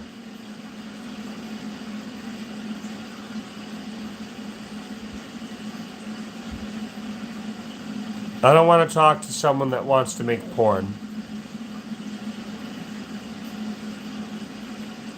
I don't want a girl flirting with me at work. Only to find out she makes porn. And that she is my supervisor. I don't like that. It's not normal to me. It's not normal that my boss has their porn page on their social media and that they're flirting with me. I don't like that. I want to be flirted with a girl that wants to show me her concept art. Maybe I want to get flirted at by a girl that wants to show me pictures of the Halloween party that she set up for her and her friends, and the pictures of the food that they made, and I'm not talking about drinking and drunken, drug-filled orgy Halloween parties. I'm talking about like wholesome ones. The food that they made, or the I want a girl to show me the pictures of wildlife that she captures. I don't really want to be exactly. Pride and lust is today's standard, unfortunately, and the pride and lust that goes into today's world is a carbon copy of every single fucking e-girl, whore, and fag on the internet. Is the same unoriginal story being told over and over again. Every single person's doing the same shit. They're being the same person. Where's the allure? I'm so sick of seeing the same arguments. I'm so sick of seeing the same trending videos. I don't want to be on the internet. Because the longer that I'm on the internet, the longer that I realize it's just animators getting bullied until they make fucking animated porn. It's just people bullying video game and film. It's just so much filth and smut. I'm so sick of it. I don't like this world, man. I don't like fake people, and I don't like the disgusting world I live in. Like that video of me at the Silent Hill convention with me at the comic convention with my arms, politely around those. It's like, God, I'm like a sapiosexual, but with my heart and my brain, man. I want to have engaging conversation with someone and feel star-crossed and have a glimmer in my eyes when I look at them. I don't want to just fuck someone. I've fucked enough people in my life. I've had enough sex that it's not entirely important enough. It's not that important to me.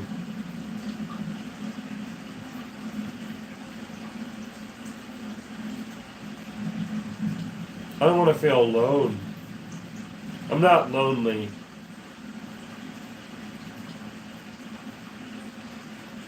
But when I do think of what the world is, I don't think I can have friends. All of my friends are so fake. Their whole personalities are pandered to them, from TV shows and to micro celebrities and all those, whatever the fuck they're called. I don't even know what they're fucking called. But everyone's personality is just so phony these days. I just don't know how to be alive in these times. Because I feel dead. I feel so dead. I felt dead when the cops beat the shit out of me on New Year's 2020. Because I called for help because I got stuck in the snow and I was having a heart attack. Because I had a heart attack like 1 week prior, a drug-induced heart attack, but I was doing a lot of drugs. There's a spiritual battle going on in me that made me flush the drugs I paid money for down my toilet. I took my drugs and I flushed them down the toilet. And I could, because I'm so tired. I'm so tired of it, man. I'm so tired of it all. I don't want to do drugs and feel powerful and be awake and have all this power. I don't want to feel euphoric. I don't want to push my troubles away of substance abuse. I just want to have good people in my life and do good things and have good memories. I'm so tired of it.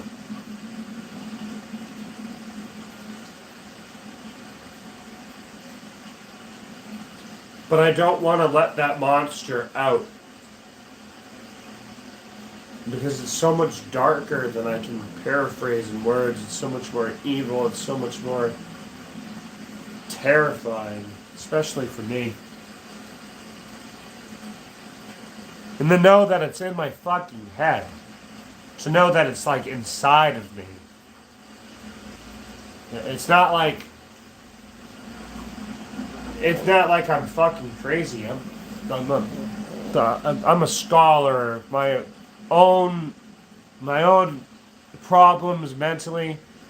I am a scholar that is avid to learn, but I have dyslexia, and it's a major cognitive issue, so it's hard for me to not have the pages move around and for the letters and the numbers to all change shape after I try. I can't read that long. I can read very well.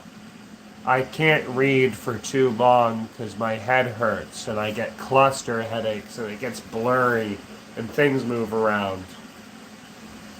I got astigmatism in my left eye and only my left eye because I have nerve damage on my left side of my face. So I have astigmatism in my left eye, and when I scratch my beard, the whole side of my left side of my face gets like a shocking bolt through it because I have nerve damage.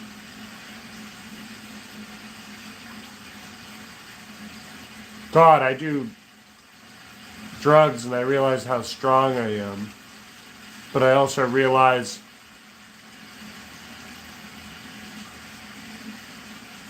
that the world becomes more silent. The world becomes heavier. My eyes see further. My breath, in between breaths, I can hold my breath longer and I can swim underwater longer. The gnarling of my mind, of my body as it wants to escape. Because the more complete of a person I become, the closer I become to being completely annihilated and taken over. But the longer I stay frail and in pain, because I'm in tremendous pain, my two of my ribs on the left side of my torso, the right side of my torso, are splintered and pushing into my lung. I'm in unbearable pain constantly.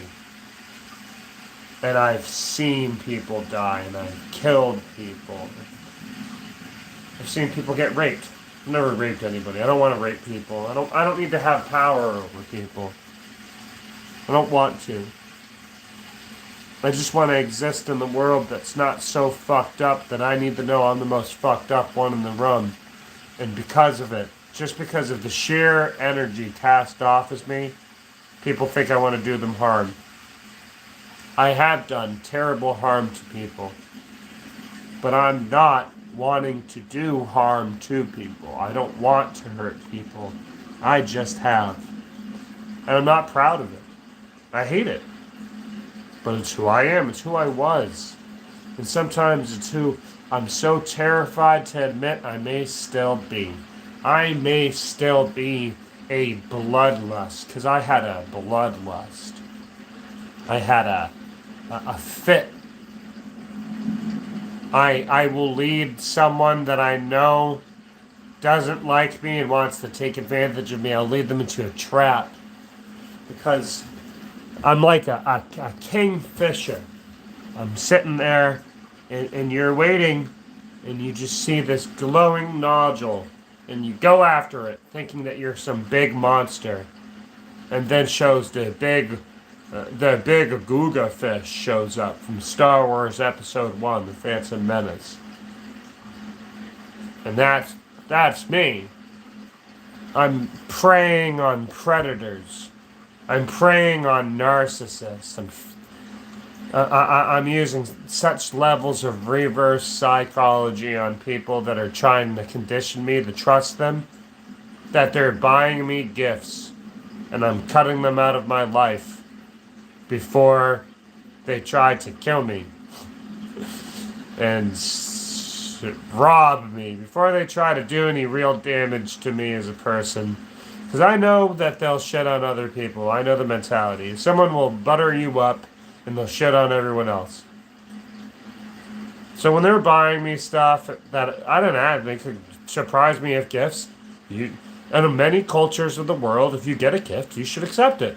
I'm not using someone that wants to eventually use me. They're doing nice things for me, so I'm accepting it. Does that mean I need to reciprocate? I am so smart. And that's going to sound arrogant and pretentious, but I am so fucking smart. The main reason why I play Downpour isn't because I really love Downpour. Downpour is a good enough game. But I played Downpour because I am fucking engrossed by the idea that people of my past have presented it as such a crowning achievement that I wanted to try to platinum it. And it's a really easy game to platinum if you're not retarded.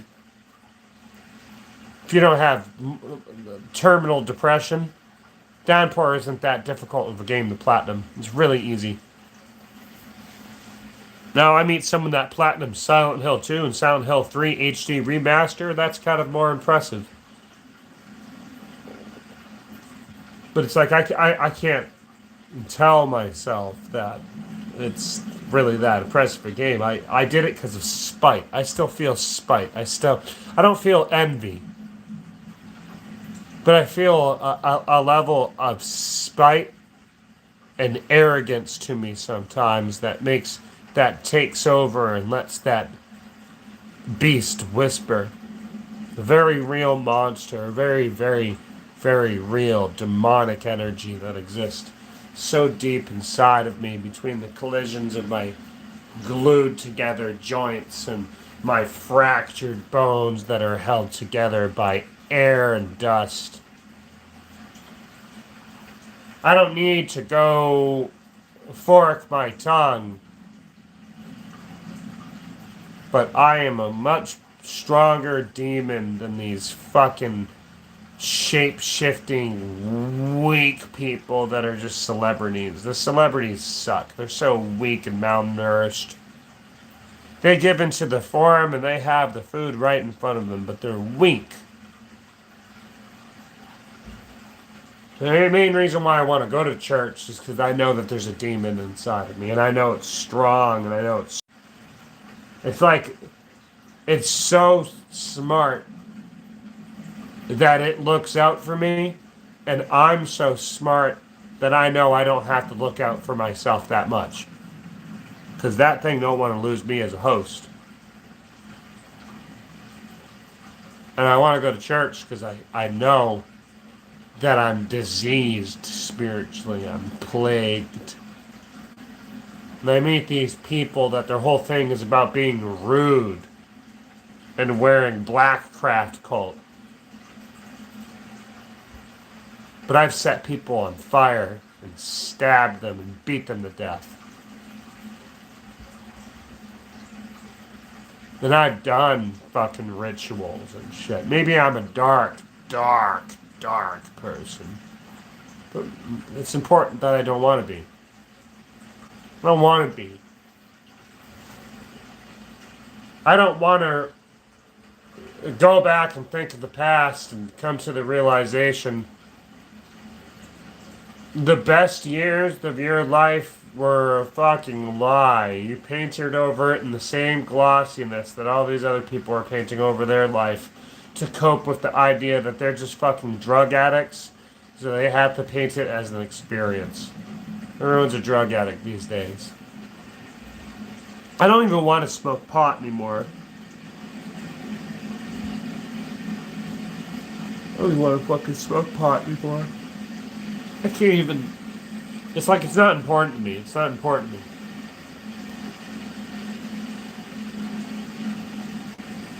Because it's just another crutch. I can recognize it. It's like the same thing when I was a child and they had me on any kind of psychiatric medicine. Instead of just letting me like talk to an actual therapist, they had to have me talk to a family therapist where my mom would go in and talk to them and then I would go in and the doctor would just tell me what changes are going to be made. That was a lot of my childhood. Was people medicating me so I couldn't think or feel or sleep or eat, and me never being able to voice my frustrations until I was older, and it was killing my body. It was killing my body. I have problems with my body now because of it. I'm like an eternal sickly person, but I'm still not. I don't have like weak DNA. I was butchered by the system that wanted to make money off of me. They want to make money off of me. They want to make money off of me. They want to make money off of. Look at that. Can you believe that? The video started over. That's crazy. They wanted to make money off of me. They didn't want to help me feel better. I meet all these crooked doctors. It took me long enough to understand that psychology and psychiatry are so abused in the modern world that you're not meeting. Like you're trying to tell me that because your doctor told you something that you believe him. Most of these doctors, they go to the school and they learn how to basically take care of themselves because it's their job. Yeah, they're a lot of doctors can get state licenses and they become a state official, but they still make the majority of their money off of selling prescriptions, making prescription deals with, big pharma companies and you, the person that's the patient. It's a very fixed agenda of telling someone that there's something wrong with them, and then diagnosing them with that thing, and then giving them the medicine. But it's like, I go outside and all I smell is weed. Everywhere I go is just pot. Everywhere I go is just marijuana on the ground.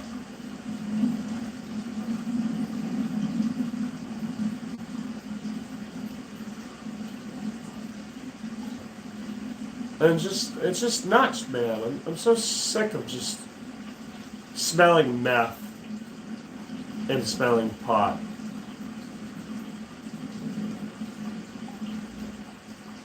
I'm so sick of alcohol. I'm so sick of people abusing substances and then abusing their accountability while they're abusing substances. I'm so sick of it all, honestly.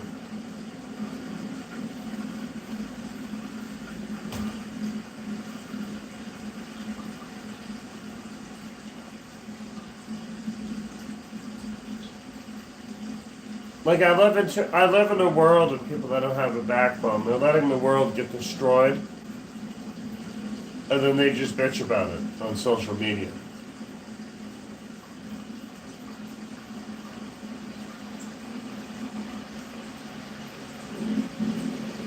I mean, it's completely understandable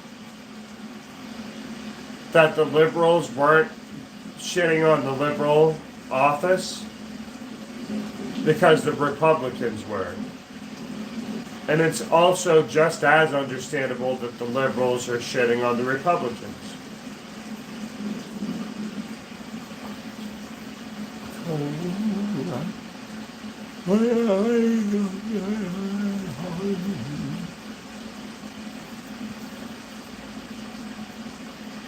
I don't even want medicine of any kind anymore.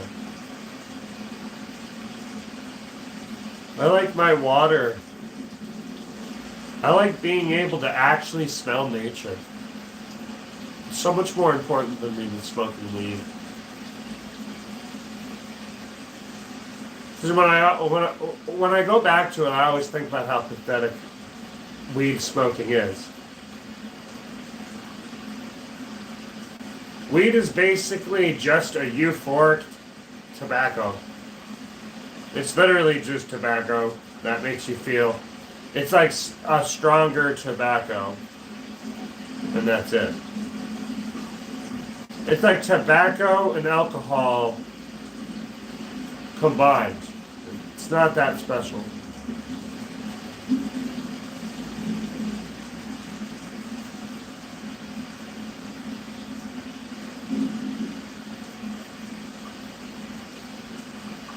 But I don't want to live in this world that feels like 1984. And I don't want to be around people that think it is like 1984. I want to be around people that think it's like Cyberpunk 2077. Not 1984, not iRobot. I don't want people to think it's like The Matrix. I want everybody in the world to know that your ability to shoot a gun is the same as the person aiming a gun at you. Your ability to kill is the same as them. Your ability to bring life into the world is the same as theirs is. But it's all about the intention.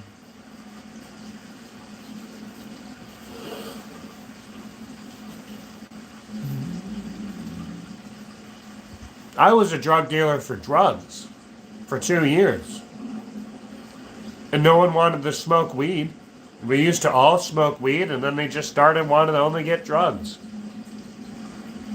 And it was so depressing that I wanted to have friends, and I thought I would be able to do drugs with friends.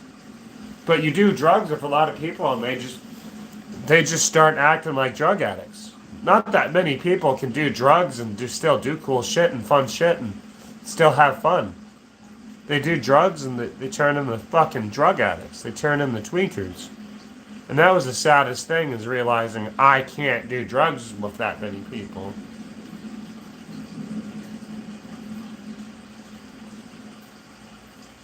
And the shittiest people judge you. They'll do drugs and they'll judge you, thinking you can't do them. It's like, oh, I'd never want to see you on coke. You're already nuts. I'm like, dude,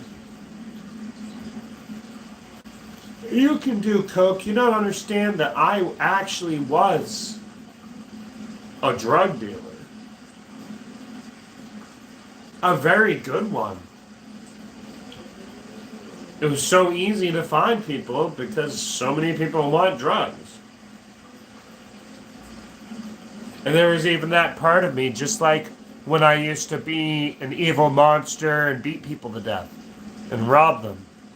When it came down to like selling drugs to people, when I knew that somebody I wanted, it made me feel bad to recognize that I got excited when someone told me that they wanted to do a specific drug. And it was brought up in the conversation, and I knew I could help them get it. It excited me. You see, maybe that's the biggest reason why I want to go to church and step a little bit closer to God, because I recognize that it is wrong for me to be excited about evil. I am actively trying to repent constantly, but it's not easy.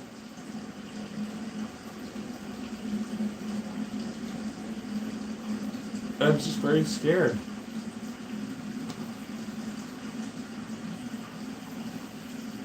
My world is cold. It's never as hot as it needs to be. But the longer I exist in this world, the longer I know that some of the feats that I've achieved as an average human being are vastly superior than a lot of my peers. And not a pretentious serving way of I'm better than you, but simply I'm more experienced than a lot of my peers. And I hate myself for it. I'm not happy. It's not a good life. I look at the time right now, it's 2:42 in the morning. I'm not happy. Do you have at least your least favorite Silent Hill game? Which is a comment. I've told people my least favorite Silent Hill game constantly. My least favorite Silent Hill game is Silent Hill 3. Because I think I'll say it like I always do constantly. I think it's a good game, but I also think it's just one gigantic maze. The exploration of Silent Hill 3 is so minimal that the majority of 73% of the game is a maze, and then you get to Silent Hill, and it only lets you go one way. You're only heading one fucking way. I mean, yeah, I guess you go to the hospital. You go to Brookhaven Hospital to find Leonard, but then you go right to the amusement park. So it's just like Silent Hill 3 is such a terrible game because it's just one big fucking maze. From the beginning of the game to the end, it's just a huge fucking maze. Silent Hill 2 has the labyrinth in some spots that are kind of like a linear puzzle solving thing. But Silent Hill 3 takes the cake for just making an entire game that is just, you've escaped the maze. Like, the mall is the best, one of the best levels in the game. And then they put you in a maze. And that brings you to another maze. And then that brings you to the maze that is in a building. It's like a vertical maze versus a horizontal one. And then you get out of that vertical maze, and then that's the climax of the game, is Harry dies. So then you go to Silent Hill. And then you fight two bosses. And it's just a shitty concept. Silent Hill 3 has Heather's a cool character and all that, but it's just a shitty concept. It's a shitty fucking thing. And it's the fact is I've been on this stream for a pretty decent amount of time, but it is odd that it is now at 15 minutes and 22 seconds. Because I've been on the stream for almost 2 hours, if that. But Google's always listening. Just like that time when I named one of my live streams Finding a Place to Kill Myself. And I had like hundreds of people fucking on it. But I wasn't suicidal. I just knew that if I named my live stream Finding a Place to Kill Myself, I'd get a lot of people on it. And it worked. Because my level of dark humor is that I'm more dark than other people. My level of dark humor is that suicide is such a laughable joke to me because I've tried to commit suicide enough times and had it fail that I am left with the fucking delusional mindset that there must be a reason that I'm on the earth or so and so, because my suicide attempts none of them were successful and they were extremely severe. So I just don't. It's not understand it. In every single situation I've ever been in, I've been always in control. I've always been in control.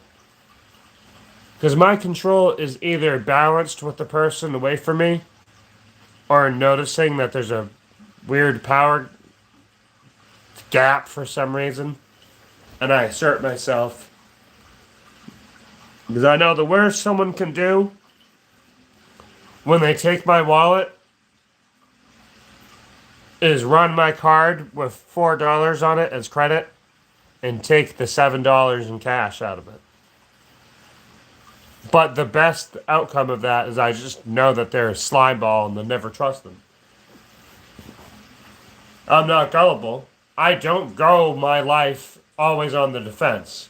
I'm only defensive when I know people are being offensive. When people are oddly on the offense, I don't just like I know when someone's being an asshole. Well, I know that. I know I'm on the defense when it's warranted. But I don't go my entire life thinking that someone's going to victimize me and take advantage of me. But when it does happen, I don't lose anything. I gain knowledge of knowing that that person's a piece of shit and they thought little of me.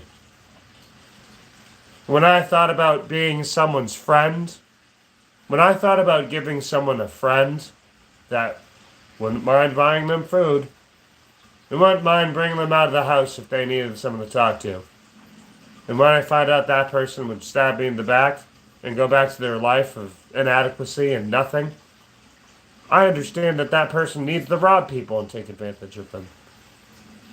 But I understand that I am a wellspring of food that they can't feed off of, so they have to find a new victim.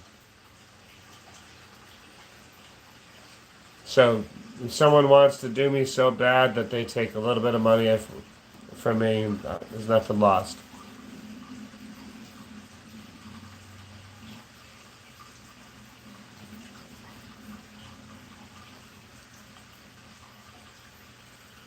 Oh, I'm not a suicidal person. I'm already dead. Like I said, I've been dead since 2019. It's like a Titus.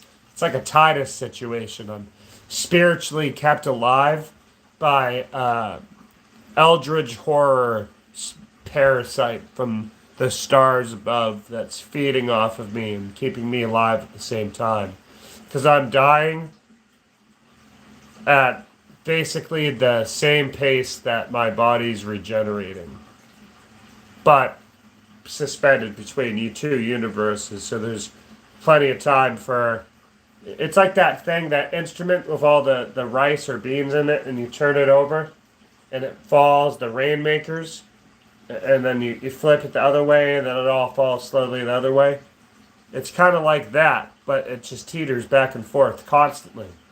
It's like a constant gyro motion between two realms of existence that prevents me from being able to die or commit suicide and kill myself. I can only understand agony. And if it doesn't make sense to you to say I can't die, but I can understand extreme body disfigurement and agony, then you aren't as spiritual as me. And you're lying to yourself about who you are. You're lying about to yourself, your knowledge, because you don't know anything. You don't know shit. I'm in pain. But I'm fed up with a lot of shit in life. But suicide is... The last suicide attempt I had was 24 years old. I'm way older now. Like 7 years ago. I get so pressed because I just feel like everyone around just wants to find ammunition to be a dick to one another. So it's like, sometimes I'd rather just realize that if you try to commit suicide and you're successful, maybe you had no fucking purpose. Maybe you're just a waste of space.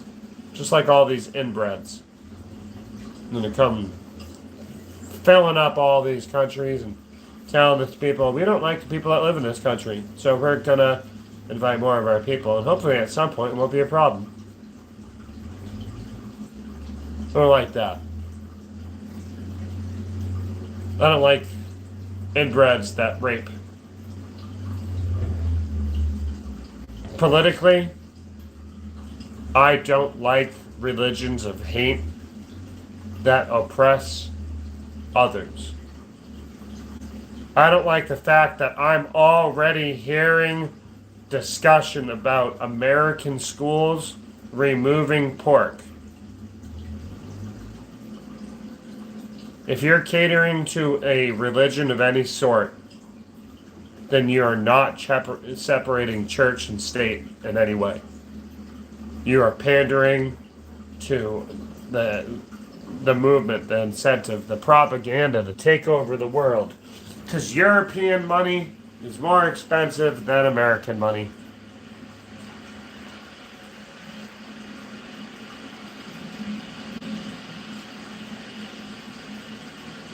So when I sit there and I see this pushing agenda of, like, because I tell people I was there when they first started making people go to mandatory drag shows. I was there for that. I was there to go to mandatory drag shows, and I couldn't figure out for the life of me why fat, hairy, like fat. It's not just men, and it's not just men. It's gross, overweight, creepy, pedophile-looking men dressed in drag. And it's mandatory for us all to watch this? I don't understand why.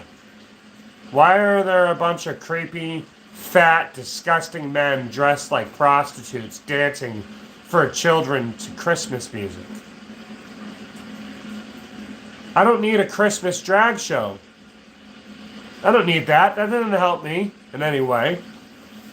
But they made us all go to it. I was lucky enough that by the time I was out of fucking school, I didn't have to be in school when the government was saying that if you talk to your teachers and say that your teachers tell your teachers that your parents won't let you transition, that the government can take control of you from your parents. I'm glad I wasn't there. I'm glad that I wasn't around trans teachers that were molesting students and pushing a satanic agenda. I'm glad I wasn't there for that.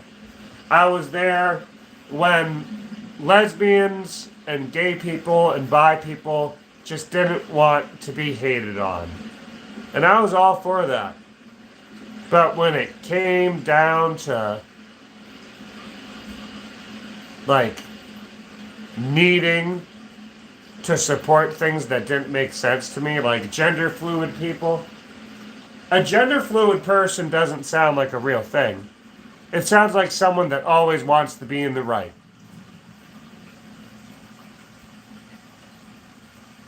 And you know, I've talked to the people that had little factors. Some of the shittiest people I've ever met. And they only date the shitty people. I'm not a fan of open relationships. Polyamory is its own thing. If you want to be in a polygamous relationship, that's an agreement between all parties. If you want to be in an open relationship, it's kind of different than living in a polycule. Because in the polycule, everyone's kind of dating each other.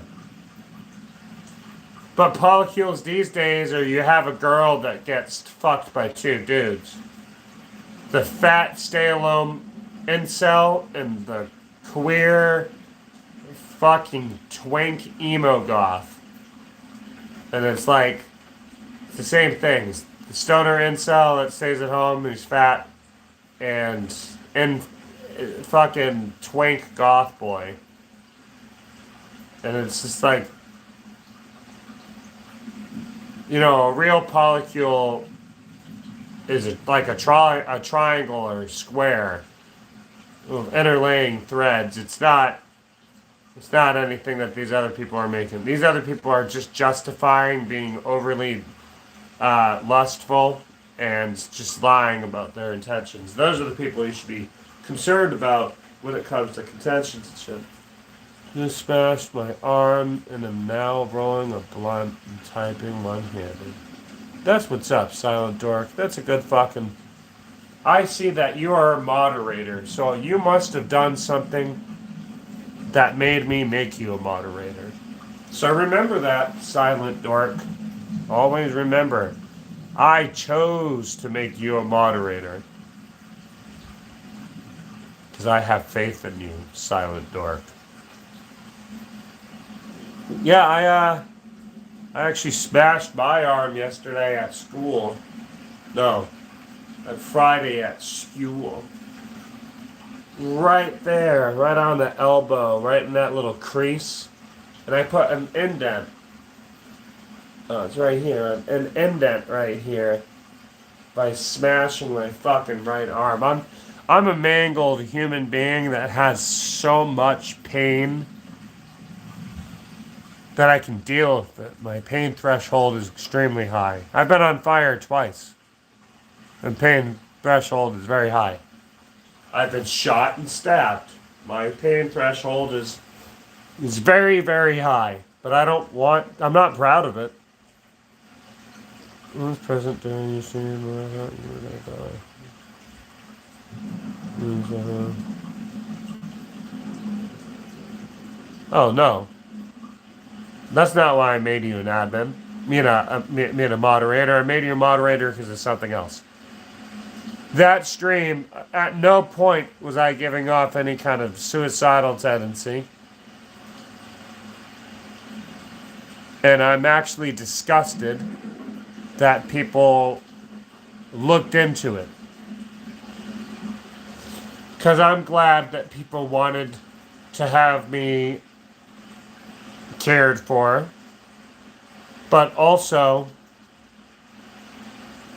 if I am the person to be suicidal, I've never gone on the internet.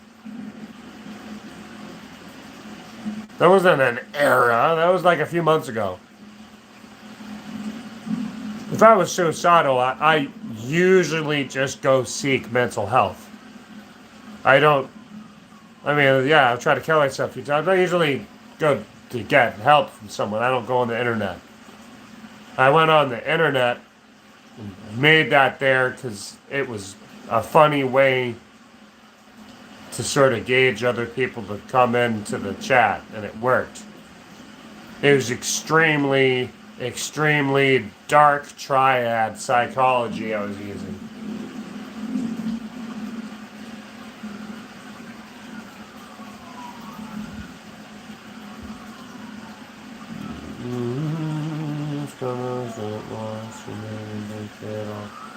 I don't think anybody was really on there that wanted to watch me die.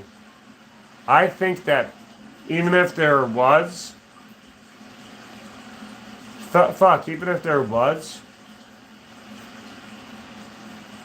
I move in a weird bird-like way that, it's not interesting.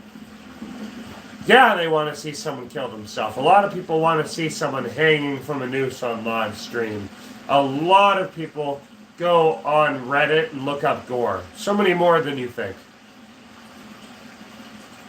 There's people that there's like threads on Reddit about rape fantasies. And I only know that because one of my coworkers at one of my old jobs has a Reddit that's about his rape fantasies. I don't have a Reddit. I have 2 social medias. I have YouTube and Instagram. Because it's just too much, man. Too much fucking shit. Like I say, it was simple and it was Netflix and Hulu. And now that there's everything, it's too convoluted. It's too convoluted to have multiple apps on my phone. I don't want to have that many notifications. Maybe it's bad networking to not have a Facebook, and not have a Snapchat, and not have a LinkedIn, and to not have a fucking everything. But I just don't know how necessary it is for me.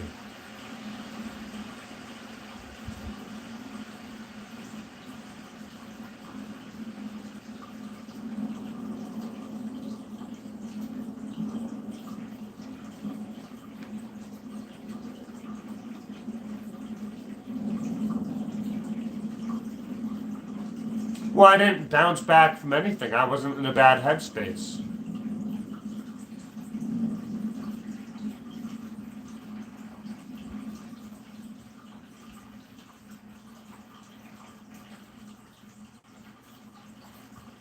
I tried being moderators on Silent Hill forums, and it's so fucking disgusting.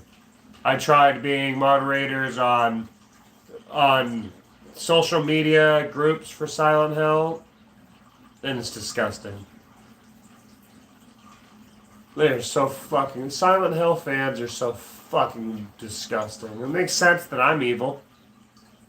It makes total sense that I'm a terrible monster. But I'm not putting fucking porn on the Facebook page. I'm not uploading kitty porn and Star Wars porn on the Silent Hill page.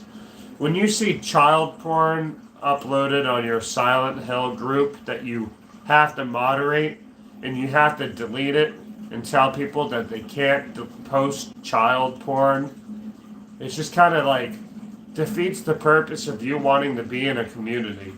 I want to be in the community so I can talk about Silent Hill, not so I can see anything else about fucking stupid shit. You know, one of my favorite things is whenever anyone would talk about any other game besides Silent Hill and the Silent Hill groups, people would lose their shit. It was like, yo, the thing was like stay relevant to horror, I guess. But like, people would lose their shit on each other. It's like they were trying to kill each other. It was like a witch hunt. It's like, oh, you're not talking about Silent Hill. Ban them. Never have I met more pathetic people than when I was running social media groups with these people in the social media groups. They go out on these social media groups and they make their whole life about being like a dictator. It's like I had Discord at one point in my life. Well, actually, 2 points. I had Discord in 2018 because my buddy Drake told me that it's like he lived down the road and I made one because we all played games and shit together, and it was cool to go on group calls because Skype kind of sucked, so we all went to Discord. But then I don't know, everybody kind of went their own ways and I didn't use it, so it sat unused. Dark Descent 312 sat unused for like 2 years, and then I just deleted it. And then a group of people said, "Yo, make a Discord. We want to interview you." And they never asked me any questions at all about anything to do with Silent Hill or anything else. And then they're like, "Oh, okay." So I made a Discord to communicate with people. That was a lackluster conversation, led nowhere. It's like, I don't know. I don't want to make a social media account so I can talk to no one. Instagram is so good at networking because I can just see another artist or even a friend or a family or anything. I could just send them a silly video or song ideas, or we can send back and forth files and emails, and it's just an easy meta jokes, no jokes aside, a very meta way for people to communicate with each other. Where I don't feel like I can do the same kind of shit with a lot of other people on these other apps. I don't feel like I can really communicate with someone on Facebook. Facebook is like a MySpace knockoff that sucks and is satanic and steals your data and gives it to people that send you adware.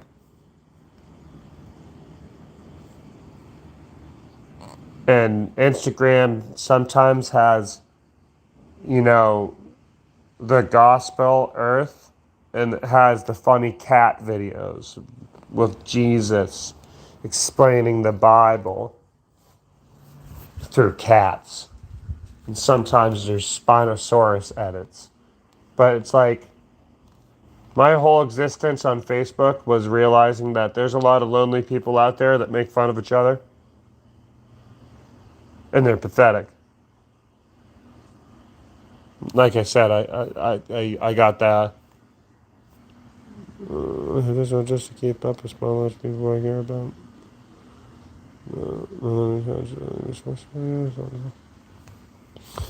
I liked MySpace because MySpace felt like an actual community. It wasn't so much about a personalizing privacy. It was about you message someone to hang out. They talk on your wall to leave a comment or something. It was more like MySpace was like a little bit more of like an actual like community-based social media website because your friends and shit. Like, yeah, it was kind of competitive if you're top 8 and all that stuff and all that crap and just IM messages, just your instant messages and crap, your instant IM message. Like, I was there for AOL. I was there for all that shit, but it's like MySpace really took the cake. And they took Facebook and they made Facebook so stupid. Going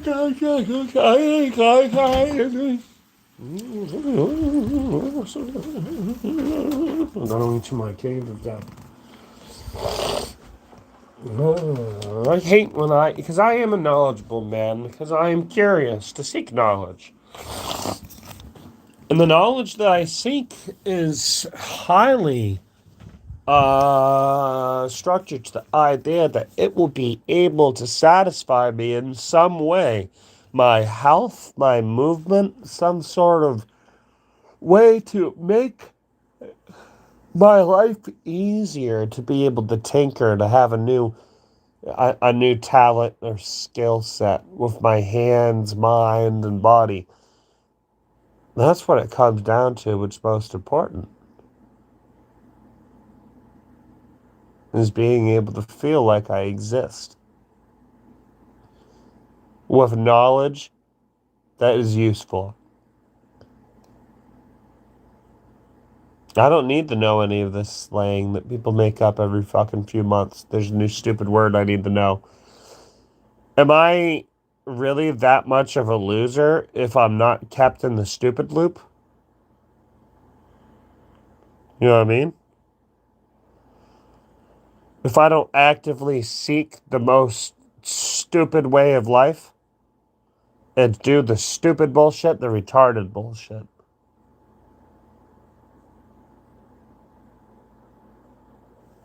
Does that mean that, well, that I'm a loser? Because it definitely feels like that. It definitely feels like that's the image I'm getting from people. Is that the message is that they're trying to tell me. If I don't live my life the way that they live their life, a lot of these people are upset and unhappy, by the way. If I don't live my life the way that they live their life, then I must be wrong. But they're not happy people. So I don't know if it's necessary for me to believe someone's bullshit.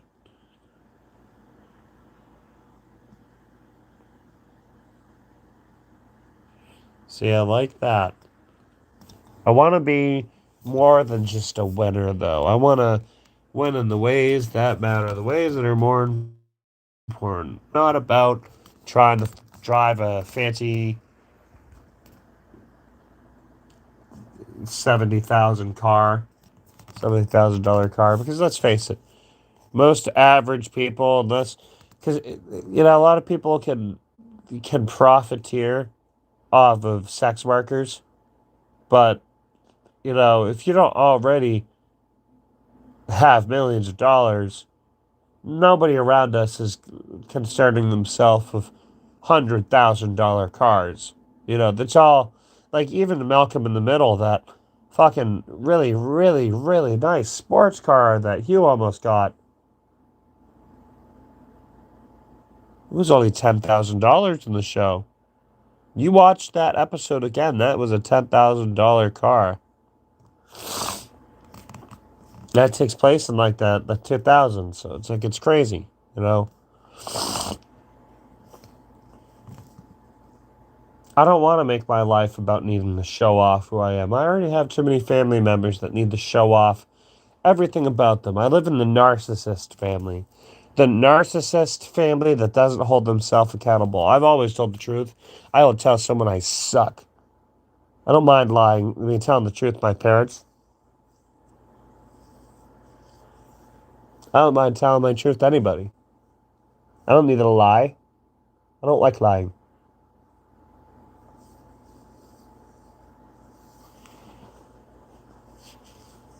I don't need to show off. I don't need to show off and lie. I don't need to play head games with people. I play head games with people when I know they're playing head games with me.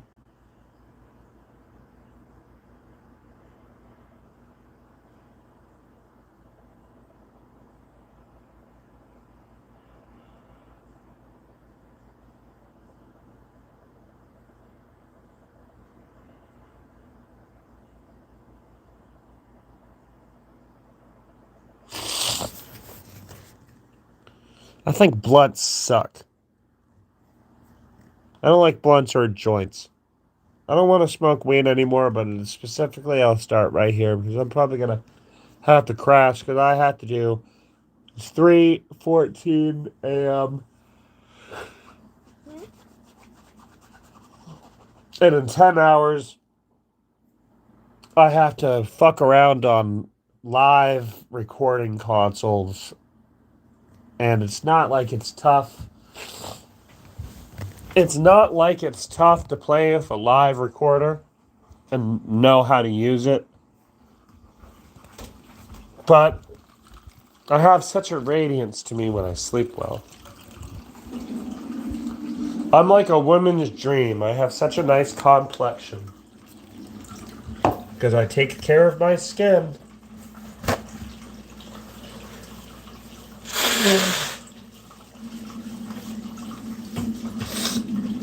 And I have nice folates and nice. I don't know, I just have the nutrition. I got the nutrition. I eat the vegetables. My skin's clear. I have pore refiners and pore cleaners. And I don't put a bunch of makeup on my skin, so my skin ain't shit.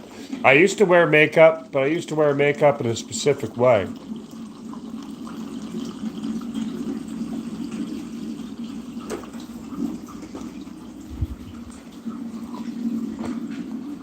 I kind of have that thing that Ichigo got in season 6 of Bleach.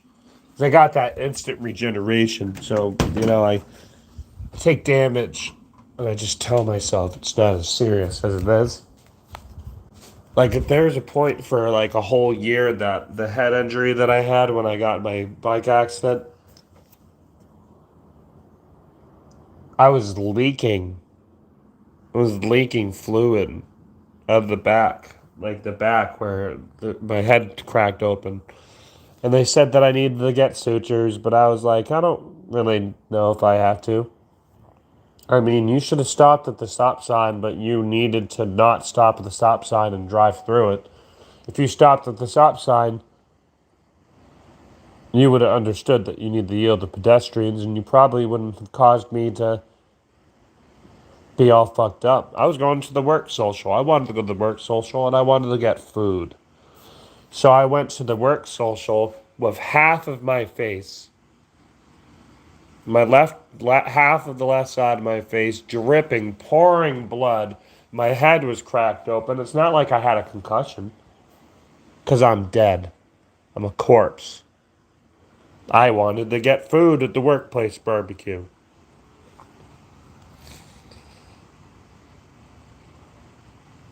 And my managers were more concerned with preventing me from bleeding to death. But I'm dead. I have stale blood.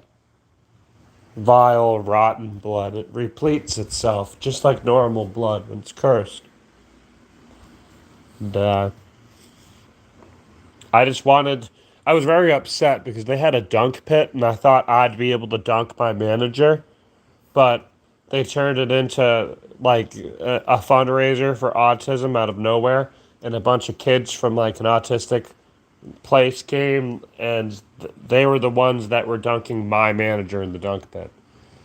I'm like, I wanted to do that. This is the employee workplace barbecue. Why the fuck are a bunch of autistic kids at our dunk pit? Not to sound like I'm dissing on them, because I already think autism's a joke.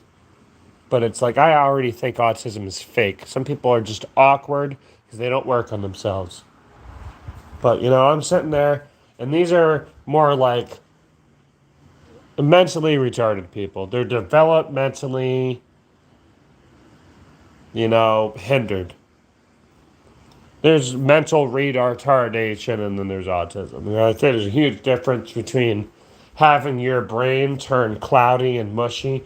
You spend too much time on algorithmic pattern seeking, pattern developing structures versus being part of the real world, which there is no pattern seeking. I didn't make any fuck. Maybe. Are you talking about my actual music, or are you talking about Silent Hill music that is on my channel? Because I didn't make any of that. If you're talking about my specific Silent Hill music under the artist Tainted Town Music, then I'll say thank you. But if you're talking about the Silent Hill music that's on here, I didn't make any of that. And that makes you fucking stupid.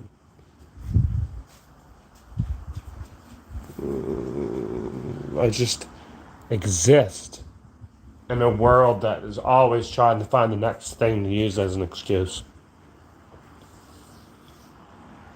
Everything's always trying to scapegoat yourself out with newfound terminology.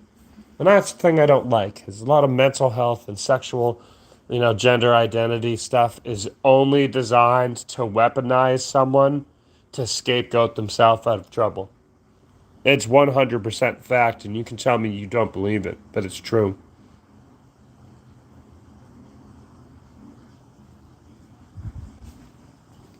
Well, that's really nice that you will want to sit to my stuff. If you listen to my music, then you have to understand that specifically Absorbed by Fog is my first project, but Empty Places is technically the first part of the story in which this, because my music is all like a story. So Empty Places is the first part of this story. And then from Empty Places, you go to Dismemories or Dismembered Memories. And then from Dismemories, you go to the one that were... Oh no, wait, fuck. Empty Places doesn't jump that easily. No, there's two more on the way. There's a single album, and then part 2 is 2 albums, and then part 3 is a trilogy. It's a very interesting premise, is that there's Empty Places, is is part one. And then that basically, you got to sum up the energy of someone that's doing drugs and moving between city to city, and that's what they know their life is. So that's basically what the energy was about.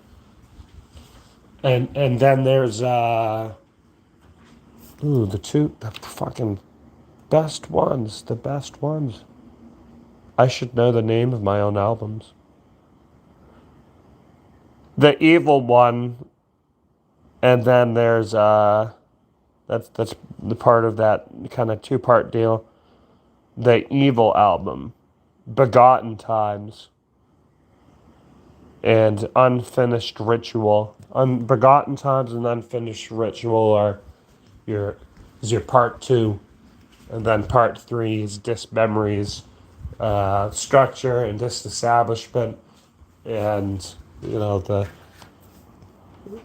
one that I haven't started yet because I still got to do this, and then you got to understand all the collaboration projects. Those are their own fucking thing. That's just like feel versus concept, but they don't technically have any structural lore to them. But if you did actually listen to my music,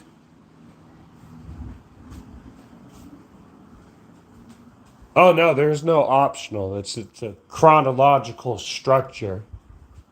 It's a chronological structure that starts off with a singular album, and that's part one. And part two is two albums, and part three is a trilogy.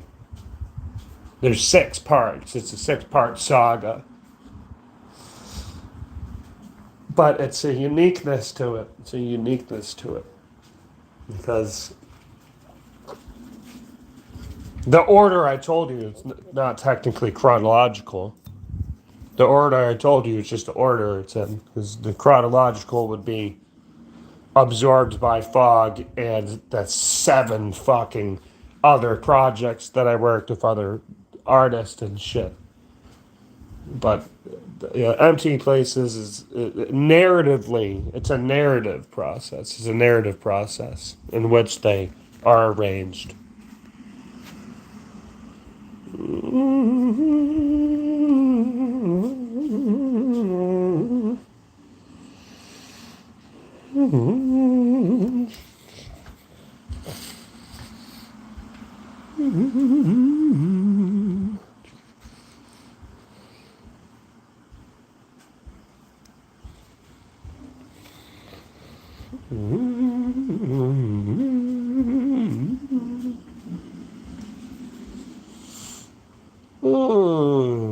Confusing is good.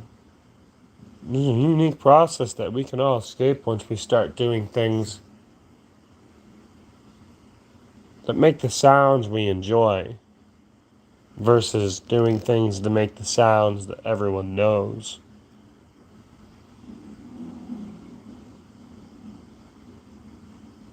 I can do anything I want, but you don't always see me doing it, do you? And I'm very angry. But I want to better myself. Is this little soul patch here, does it want to be angry anymore?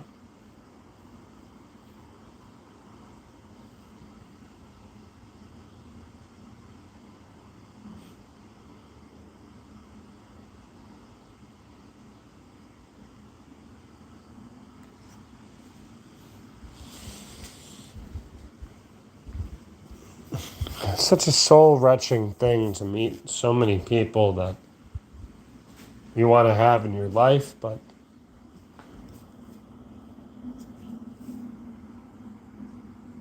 I don't want to have temporary shitty people in my life to fit the quota of not being alone.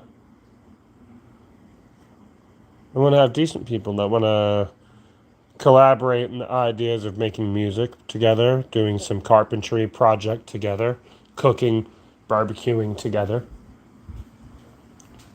I want to have real fucking realness to my life. And like, am I actually nuts? I gotta tell people, I'm like, you shouldn't watch porn because the propaganda and visionary that they put in it is so demonic that if you're fucked up, like I tell you, I want you to do a bunch of psychedelics and watch pornography. You don't need to pull out your cock and jerk off. You got to watch it like it's a film, you know? And the way that they mix the audio in porn is very, very unique because you can't differentiate the different layers unless you're a little fucked up. And the way that they are acting, the way that their nails are done. Like I was shitting on that Cynthia lady from the Wicked movie. She has the same problem with those talons and the demonic banshee bat of hell figure that she has. That's basically what's going on in the porn. So it's like her rhetoric is that she's pushing this anti-Christian bullshit, and she's, Ariana Druggy Grande's little lesbian fucking, you know, carpet sniffer. But she has the same physical characteristics of what they put in porn to make it satanic. If you watch porn, you'll see demons. You watch it while you're tripping. You watch porn on drugs. You're saying to watch porn. I hate porn. No, I'm telling you the angle of watching porn on psychedelics is to see that it actually is Jewish created warfare. It's spiritual warfare against the common decent mind. They reprogram you to see women that are drugged and tortured and basically crying while they're getting fucked because they're sold into this fucking depraved style where all these dudes and all these girls are all owned by these companies because they just wanted to make some easy money, but they didn't realize how bad the these deals were to make the money. So you just see the most fucked up shit. The way it's mixed, the audio's mixed, the way that there are movements when you're tripping. It's supposed to be like a euphoric fever dream. But they make the women look like demons. And they don't only make the women look like demons. They use reverse psychology to have the women that look like demons submitting to the humans. Sexually submitting. The woman, the humans are in power to this demonic relation, and that is the danger behind it. Is they want you to think that you are in control of the communion you have with the demon. I'm not even in control of the demon that lives inside of me. I'm very, very sick and in pain because of it. I have good restriction, but I'm not in control. It's like a dual existence. It's so symbiotic, parasitic at this point that it's right next to me, seeing and thinking and existing right alongside me.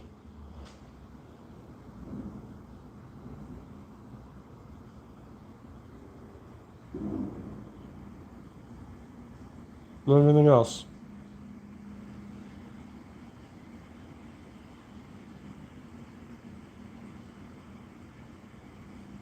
Say, I felt the spiritual touch upon my flesh.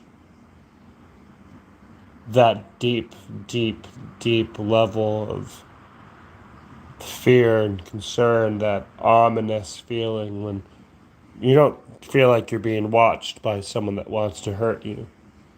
You feel like you're being watched by something that's tracking you and following you. It doesn't want to hurt you.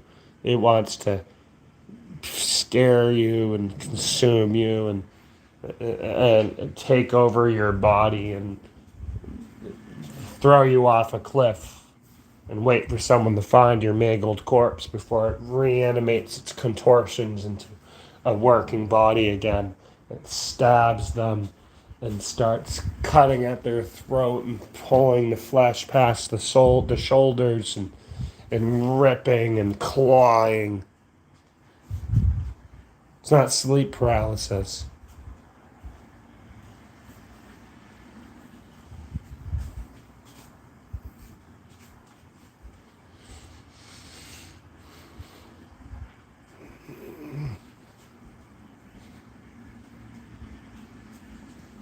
And the thing is, I don't have sleep paralysis. I have good control over my body. I have a great shame about who I am as a person because some of it I agreed with, some of it I liked. And because of that,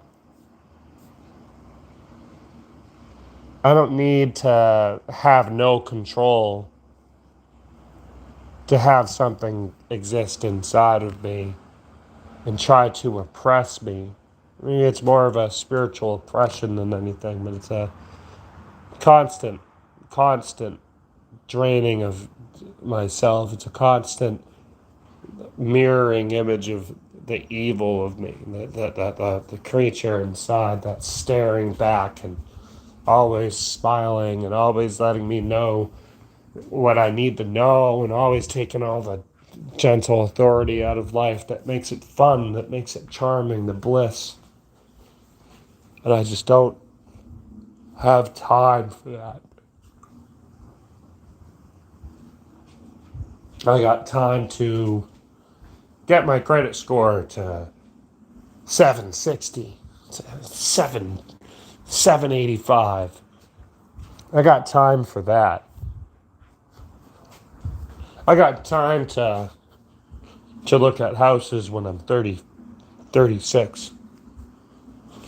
I got time for that. I got time to look for business partners in my life. But what I don't have time for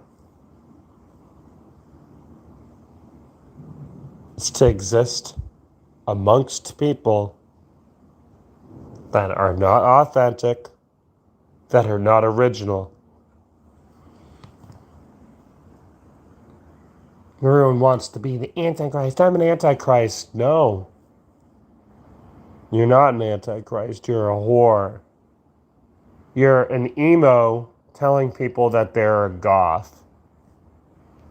You're an attention-seeking, drug-abusing whore. You're not a fucking Antichrist. You don't look like any goth I've ever fucking seen. You look like a 2008 coded emo. And you're also a whore.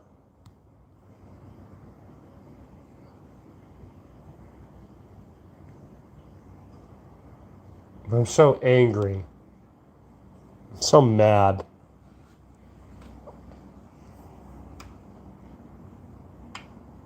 I'm mad at the world in such a unique way because I feel like it's the longer I live, the more is taken away from me that makes sense. The more is taken away from me of this world that is normal.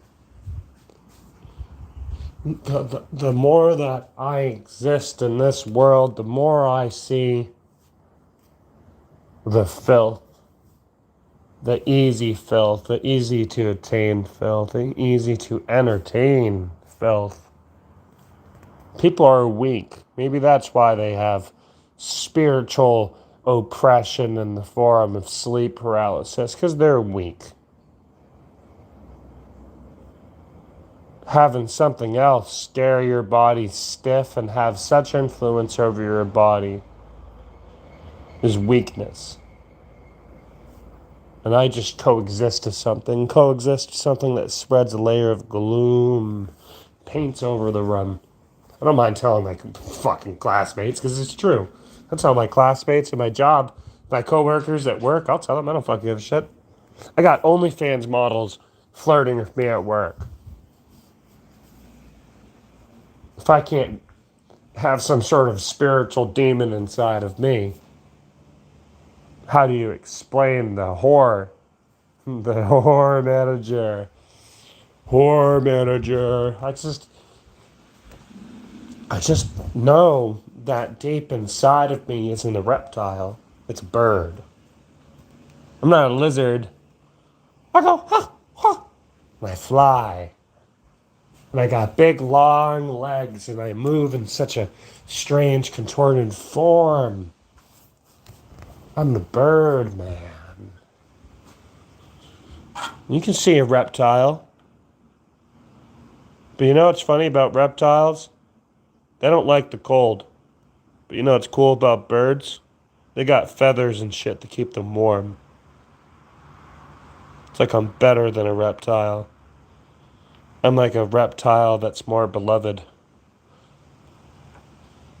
I mean, I'm closer to a dinosaur than a lizard is. And that's cool. But also inside of me is me. Who I am. Like I said, it's a duel.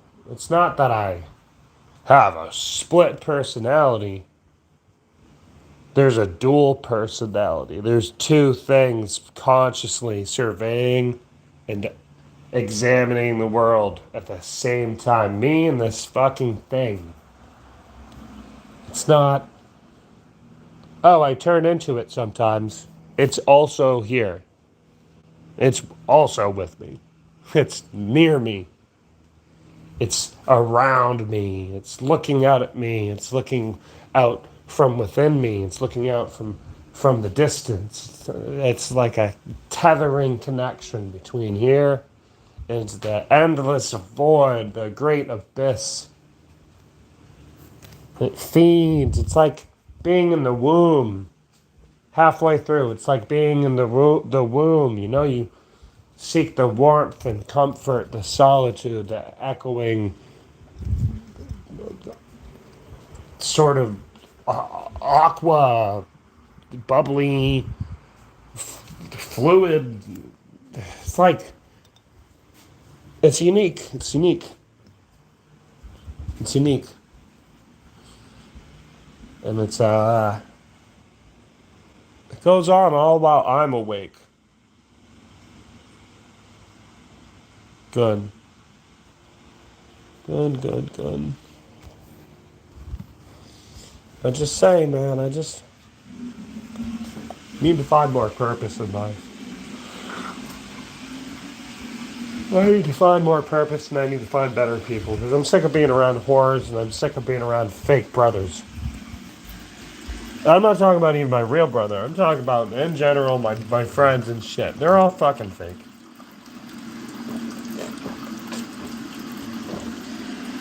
I want to have friends and shit, but it's like, everybody I meet's fucking fake. Yeah, everyone I meet fucking sucks. I don't like any of them. They are all garbage. No one's ballsy enough. No one's, like, I scare people with being ballsy.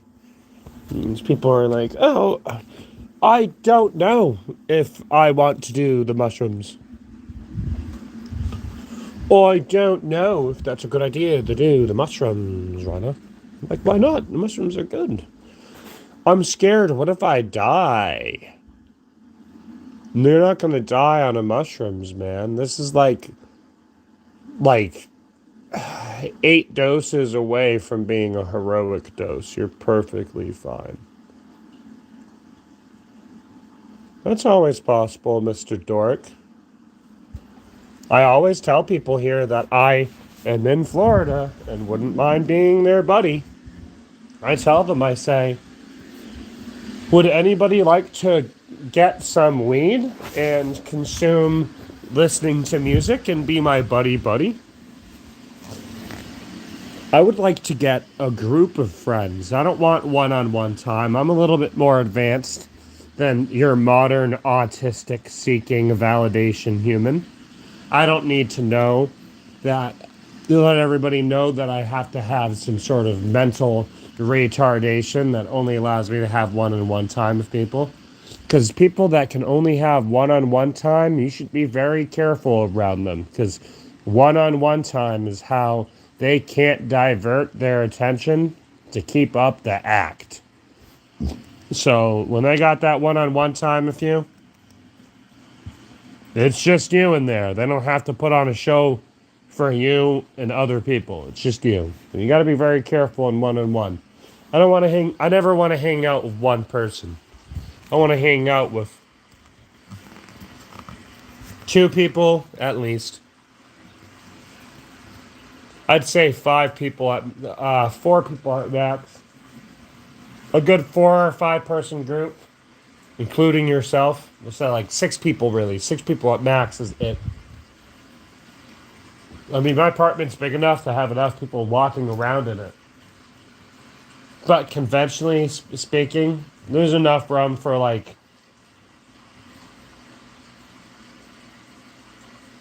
maybe 3 or 4 people. I mean, obviously you can get like a couple there. Maybe 6 people on this couch. Somewhat semi-comfortable.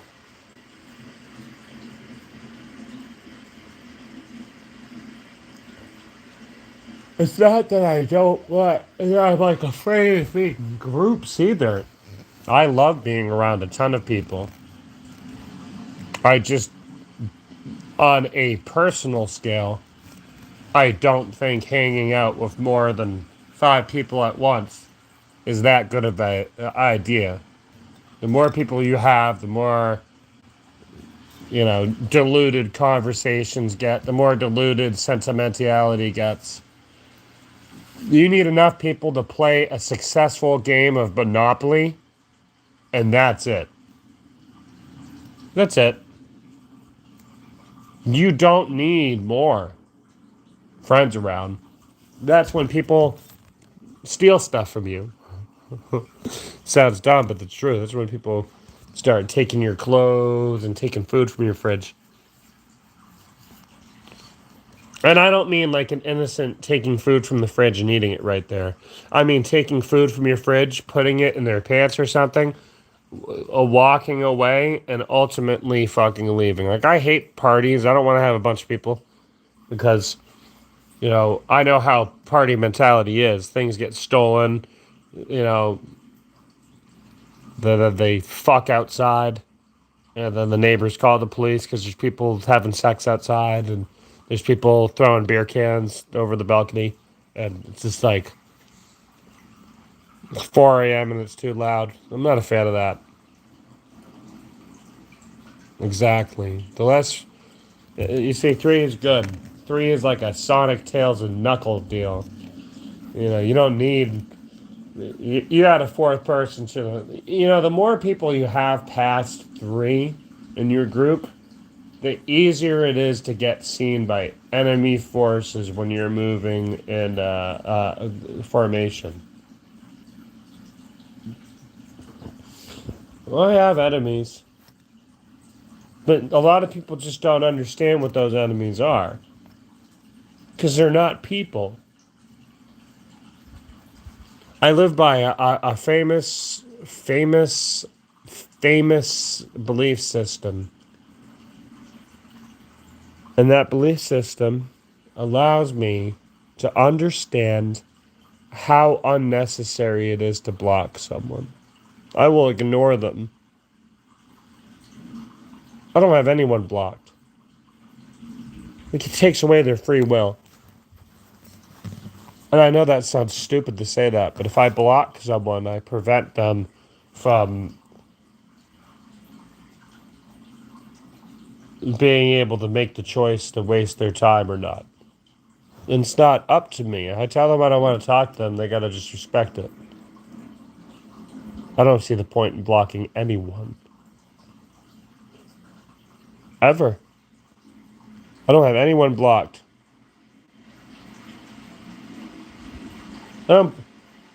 Even on PlayStation, I went and I unblocked all the people I had blocked on PlayStation. This is stupid. These people were spamming me and spamming me and spamming me because I killed them on Elden Ring. I killed them on Elden Ring at a time in my life that I could consume 3 carts in one day, and I would just sit and play Elden Ring for 14 hours a day. high off a rock and eat one meal. And this was a time in my life where I realized that people are going to spam you with voice messages. They got nothing better to do.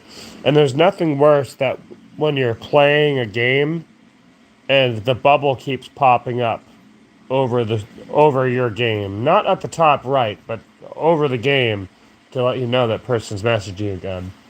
The sound it makes, interrupting with the sound of my game. It's like as soon as I found out I could just block people that I'm not, or prevent people from sending me messages unless they're on my friend group page, I unblocked everybody right after that because I don't need to limit access to myself in such a way.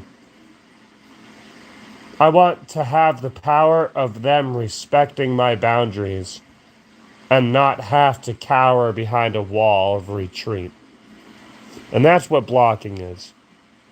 If I can't hold myself accountable, and if they can't hold themselves accountable, there's no point. If we upset each other, I expect to be it just like real life. Turn the other day, just fucking walk away. Never, pass a gaze to one another ever again. Because there's been enough times that I've tried to give someone benefit of the doubt, and I always try to. Because sometimes I am the pathetic enough to go to my past, to seep into my past, and try to find people in my past that I thought could bring me happiness, could bring me a level of connection that I thought I was lacking. But those same people fucking suck. They still suck. I don't know why they are always so sad and angry and another relationship, but it's like they're not trying to work on themselves. I kind of suck, but I've been actively trying to become better. And these people suck and they haven't improved themselves once. So it's like my new people, old people, everyone I meet is everyone I've had in my life for the most part has been decent, but they've also been temporary. And I don't know. I may just fucking suck as a friend. Maybe I don't do everything to make everyone else happy all the time. But I don't go out of my way to make everything about me. I'm not that much of a fucking prick. I care about other people's feelings. But I have to be realistic on what being an actual human is. And I am an actual human. I'm not an indoctrinated human. I am not the human that they are told what to think and how to feel. And that's how it is for me. I am so complex that I actually feel my own emotions and think my own thoughts. That's why I'm flabbergasted when the next bullshit, trending, fucking slang bullshit comes out and it's another stupid word. And sometimes they just take words that came out in 2011 and just change the meaning of them. And they don't even make a new word. They just change its meaning. And I don't really want to keep up with it. If I keep up with the fact that everyone's just saying what someone else created, I am not going to be able to use my own words.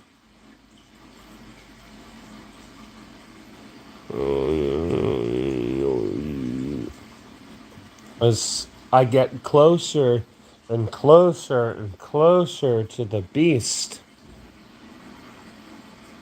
the Great Mountain Spirit comes in. And the Great Mountain Spirit is an additional thing that grounds me and allows me to not be... God, the better and more successful I become as a person, the more easy it will be for me to meet the quota to be disseminated into whatever this monster wants me to be. I will lose my personality, my memories, and just have that feverish bloodlust, but it'll be worse. Because I was kind of like an incomplete vessel before. There was a wavering structure to what I was. And that's mainly because of the near-death experiences that I had in that short period of time. And I don't know. I didn't know how to just sit there and pretend. I didn't know how to sit there and fake it till I make it. I much prefer being so authentic to my feelings and to my artistic ideas that I just go ahead and do the shit that I like. I don't worry about anything. I don't care about the elites. They're fucking retarded. Most of the elites have no idea that there are some people that can see. Wait a second. Cardi B and Iggy Azalea and Donald Trump worked at McDonald's for a day, but you only saw them scooping fries and working with the fucking prompting mic on. You know, the headset. You don't see them making nuggets. You don't see them flipping burgers. They don't do that. They always had them at the order window. Because at the order window, if you're just thinking you're going to get McDonald's and it's Donald Trump there, you're like, whoa, that's Donald Trump. You can't put Donald. Oh, my PlayStation's turning on by itself. Whoa. Oh, it turned back off. It's okay again. Sometimes your PlayStation just turns on by itself and then turns back off. That is, the elite are attacking me through my PlayStation. But the demon that lives inside of me is so primeval because it's actually just willed itself into existence. It's one of those kind of situations. It's feeding off of primeval things across the universe. Where the universe is 173 trillion years old, by the way, and it's running its third cycle. So you have to think that 178 million years is a unique amount of time for it to just flip and start over and repeat all of the same things over again. And it's only repeated the cycle 3 times. Well, it's in a third cycle. It was repeated it twice.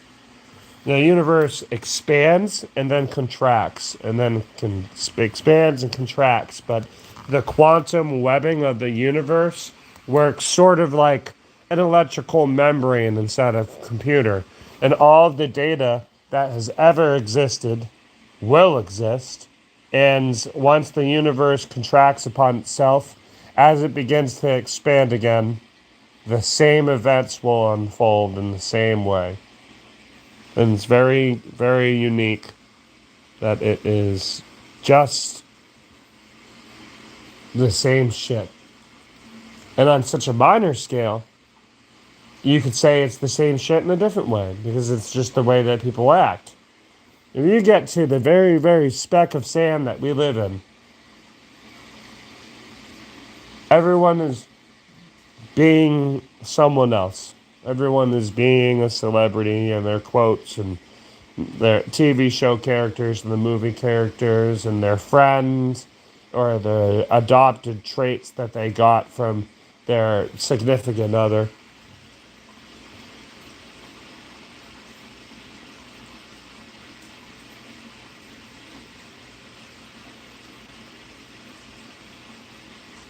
They have demons in them too.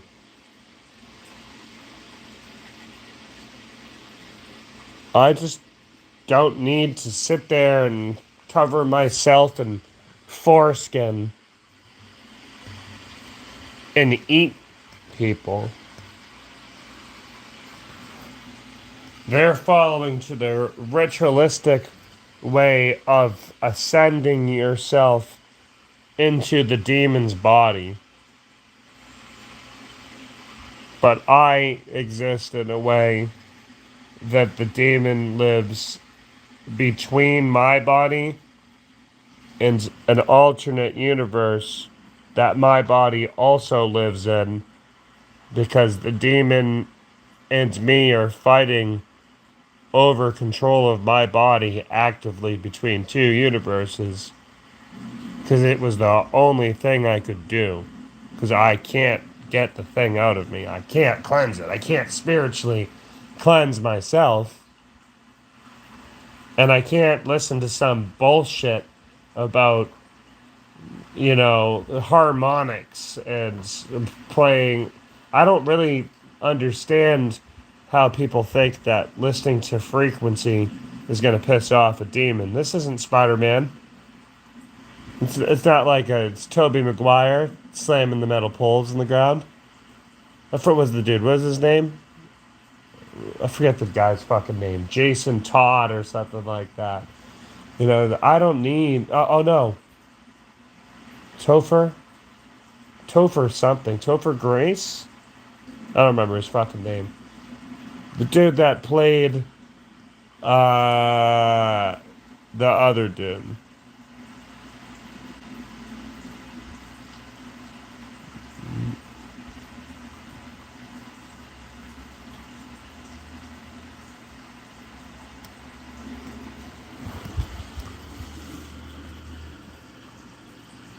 My demon's a false angel. Theirs are all true angels. Theirs are all the ones that fell from grace of God and became ugly in their own merit. So they become ugly bodies when they jump into people. My demon isn't a true angel. It's a false one. It's more of a mockery of God's plan. The mind willed itself into existence in its own sick glitch of the universe. It's not some fucking extension of God and his world. It's an obtrusion to God's world. It exists within it.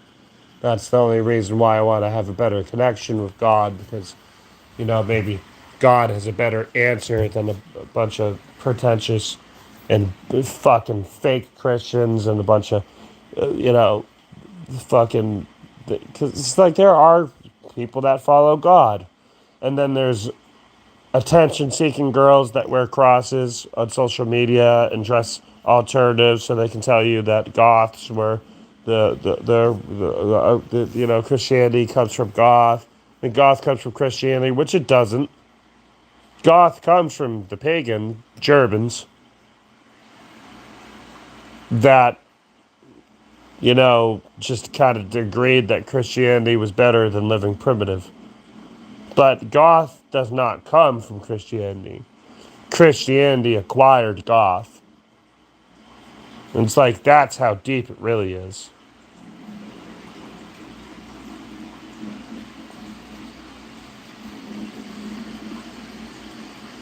It has an ugly name. And I don't like speaking the name, because the name in itself, I can think it all I want, because it shares my body and existence. But the name in itself is cursed. I can't say the name because it gets inside your head. It gets inside someone else's head if I say it. It's not good.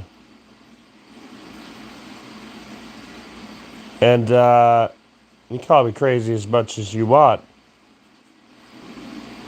But I'm oddly productive for someone that's crazy. I'm oddly, maybe one of my biggest issues with my production is sometimes getting an emotional funk, but it's like I present myself in a much more structured way than a lot of people I know. A lot of people are too into their emotions and they're emotional thinkers, and I'm not an emotional thinker at all. I don't really think I have much excitement about it, like things, because I'm not surprised about anything. Because things these days, someone say, hey, what do you want for your birthday? And you just tell them. I've never had someone give me a gift. Well, no, I have. It surprised me with it. They usually ask me, hey, I wanted to get you a gift. Is there anything you would like? It's like, I don't get surprised with gifts that often. I don't see the sentimentality of someone else thinking about me in a way that they thought, personally, this item is what I associated you with, so I got it. I don't see that. And I hate that. Maybe I suck. Maybe I suck so fucking bad that, nobody really wants to fucking talk to me because I'm just a piece of shit. That's perfectly believable. I could just be a piece of garbage. But I recognize that other people lie. And I don't lie.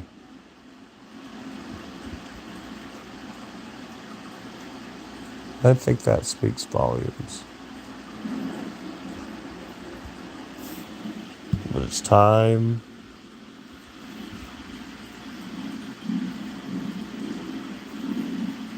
Well, that sucks. You should get your computer straightened away because you're going to have shitty equipment, and nobody should have to really tell themselves that having a phone with bad time code is better than having a computer with a fixed time code that you can adjust easily.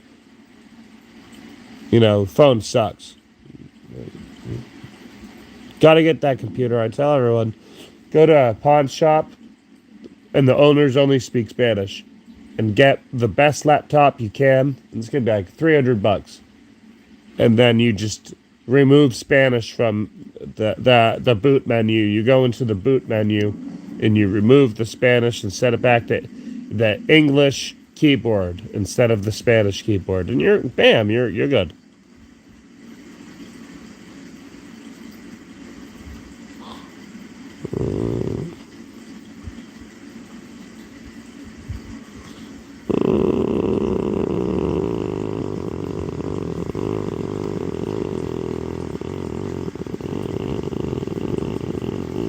No, it's time. It's time. It's time. 404. 404. It's so I can't be gate kept from Christ. I'm being gate kept from Christ.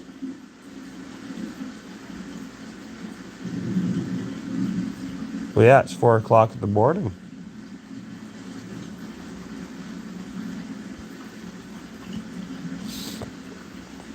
It's 4 o'clock in the morning. I need beauty sleep. I turn into a creature if I stay awake too long. And I don't want to turn into a creature. I enjoy being me.